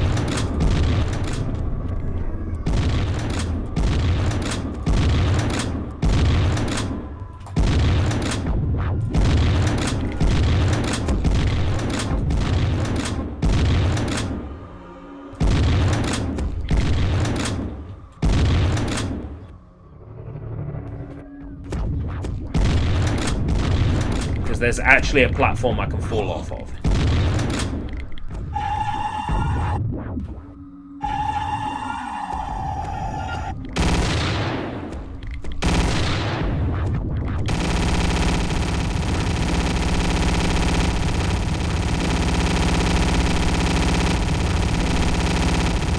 Come on, die! Why won't you die?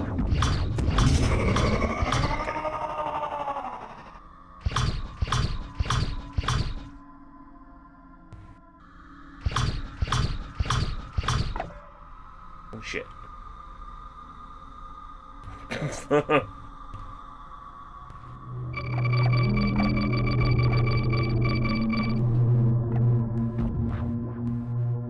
I meant to have all that space to fight them. And I used like the same 10 feet space. Oh, another one of these sigils. Okay, cool.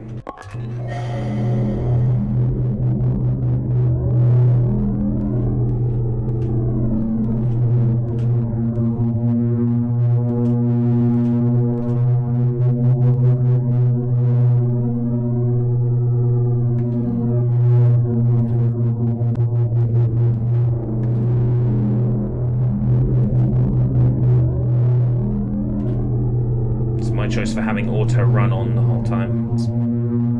This would be a lot easier if I had a walk button.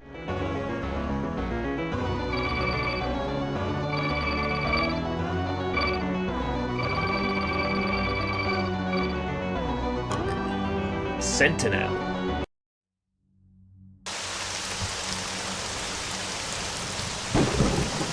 Ooh. Weather effects. Always nice to see.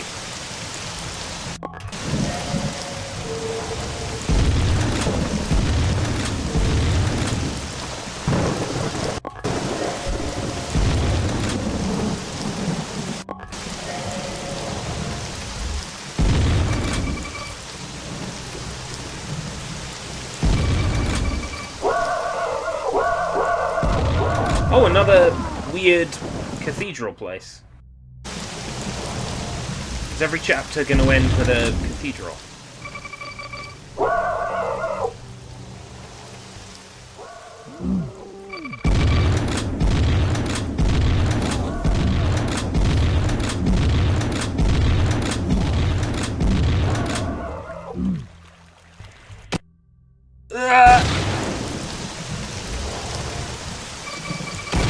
I like this. This is sufficiently fucking irritating.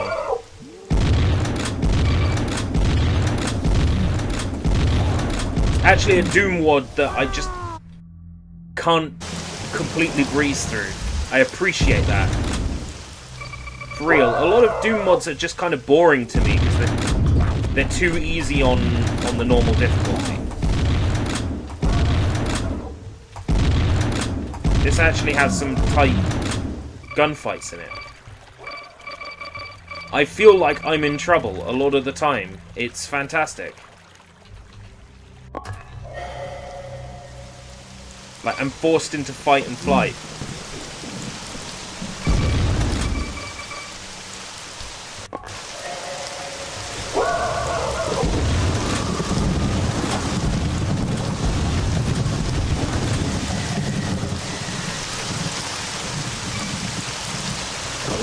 Got a level with you. Hated this at first. Really feeling it now. Like, for real. I think as this game has gone on, the map design has improved.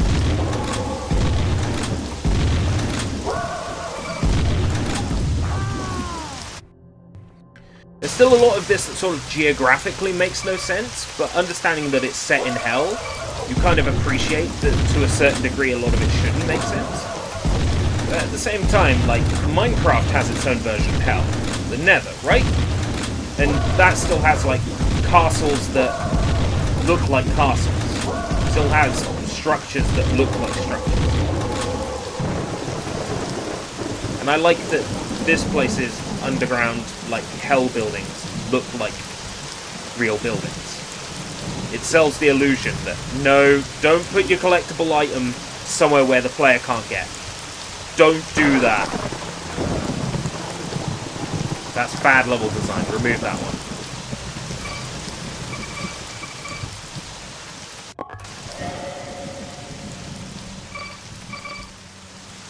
Right, I'm back. Headache is gone. Eating pasta right now. Forgot to eat breakfast and lunch. That's not good. Don't forget to eat, like, ever. It just is worse for you than not eating.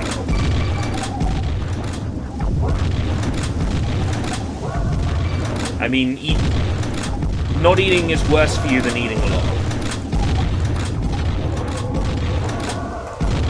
I don't want this to be a repeat of the I Am Mean stream, where I think I told Matt so off for not eating. I'm like, no dude, that's not good. You need to fix that right now.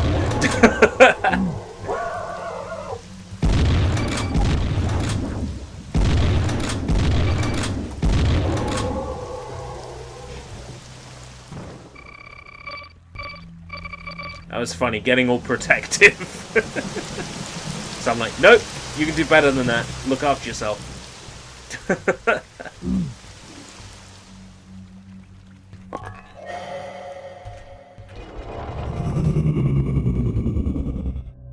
Ooh, I love that stained glass window in the background.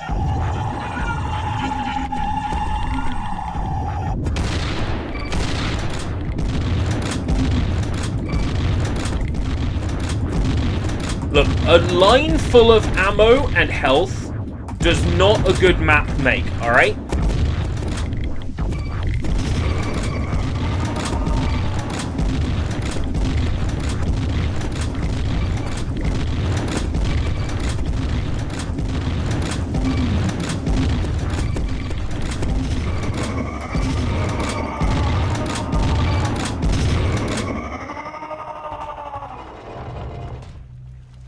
That does not a good map make. Trust me, guys. Oh, one of these floating things that shoots green vomit puke at me. Vomit puke. Not to be confused with regular vomit or puke.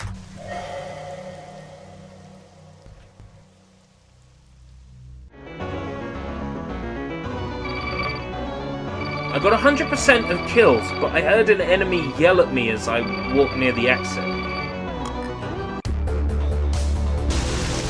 Oh dear God. And I backed away and fell down here. So I was terrified.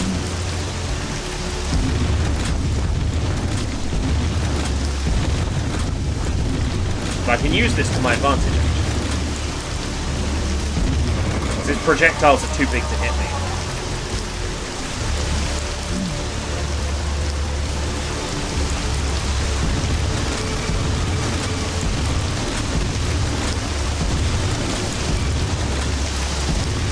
Fact.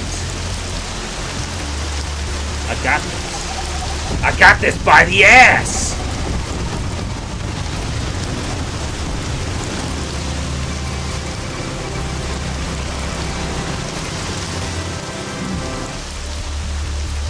Is that it? Please tell me there's more.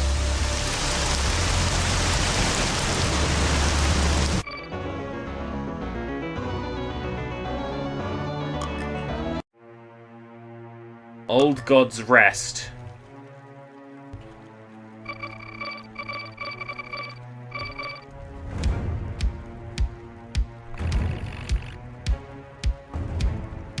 Oh, and the music too.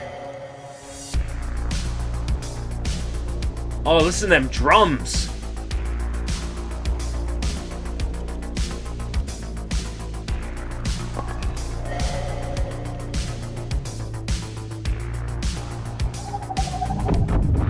Oh, it's an Archvile. Okay. With some interesting custom behavior. Alright.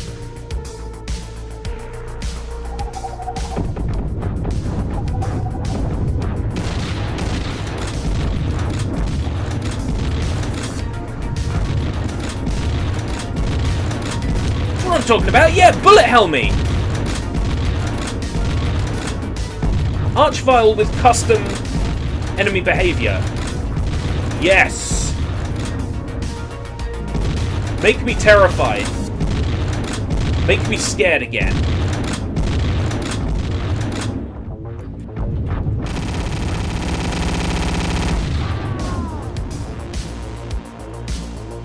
Yes, that's what I'm talking about. Go serve those noodles right now.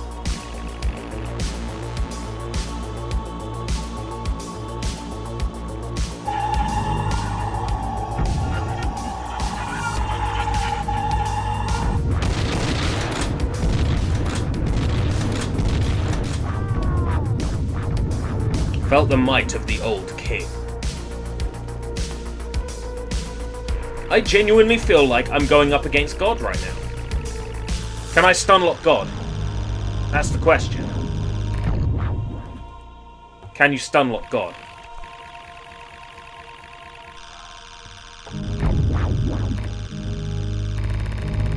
Yes. Yes. But his fireballs can still hit you.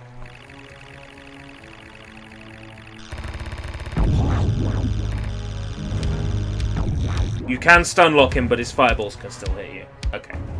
So that's not a worthwhile tactic. I can't stunlock God.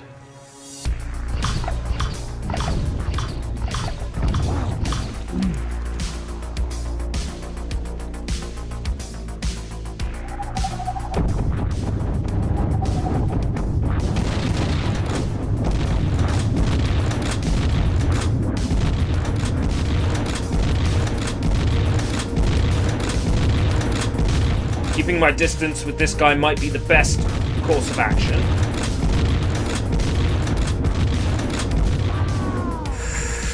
Wow! This guy's tough!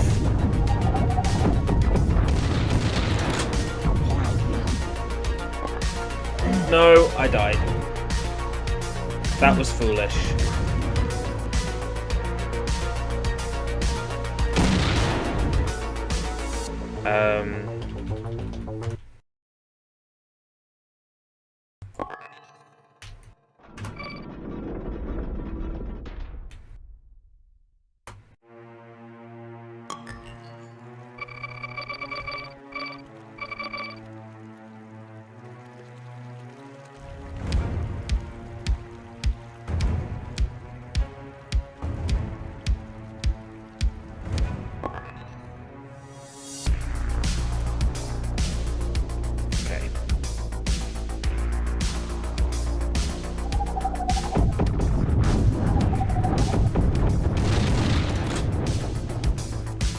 ha! Fuck you!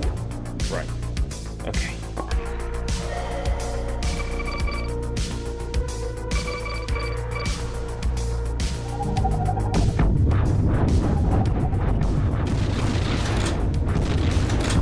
I was not expecting him to join me down here.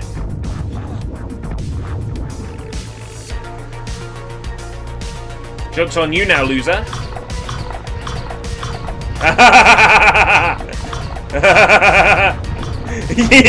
Oh, fuck, fuck, fuck, fuck. Shit! Shit! Bitch! Yes! No!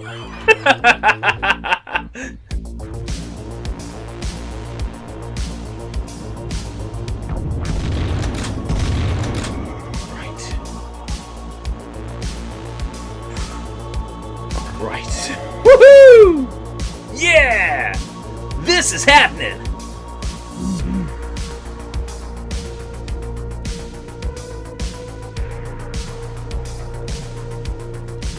Alright, what do I get?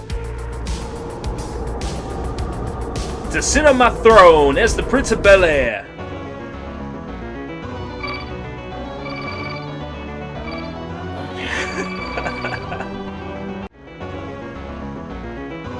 With his death, the old king's grasp on the Eldritch Horde wanes. The demons of the world begin to fade, and the realm itself begins to break apart. I have become the king of a broken world, but with it, the monstrosities are no more. I may sit upon this throne for the rest of eternity, but the world below is now safe.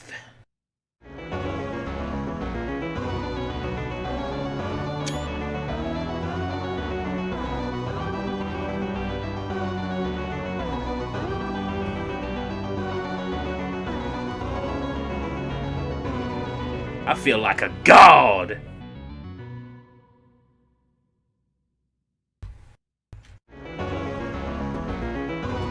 Is that it? How does it feel to be the king of a broken world? Well, let me tell you.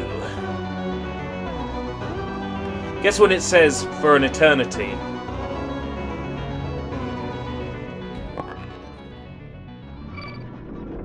Don't save if you aren't playing, right?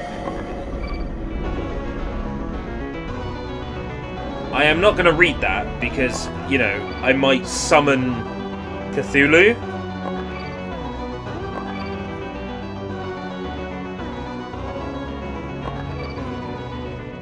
Yeah. Epgoka hai ng suffer lugdio gaseth ot Cthulhu.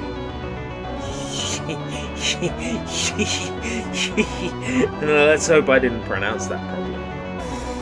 Alright, I'm going to bring the stream to a close then. I checked out the two things I wanted to check out today. I don't know whether I'll be streaming again this evening or not, but it was nice to be able to put a tick in these two boxes. And Shrine was good. I enjoyed it. I'm going to leave a nice positive review. I'm going to say, you know, something along the lines of, as a mapping exercise,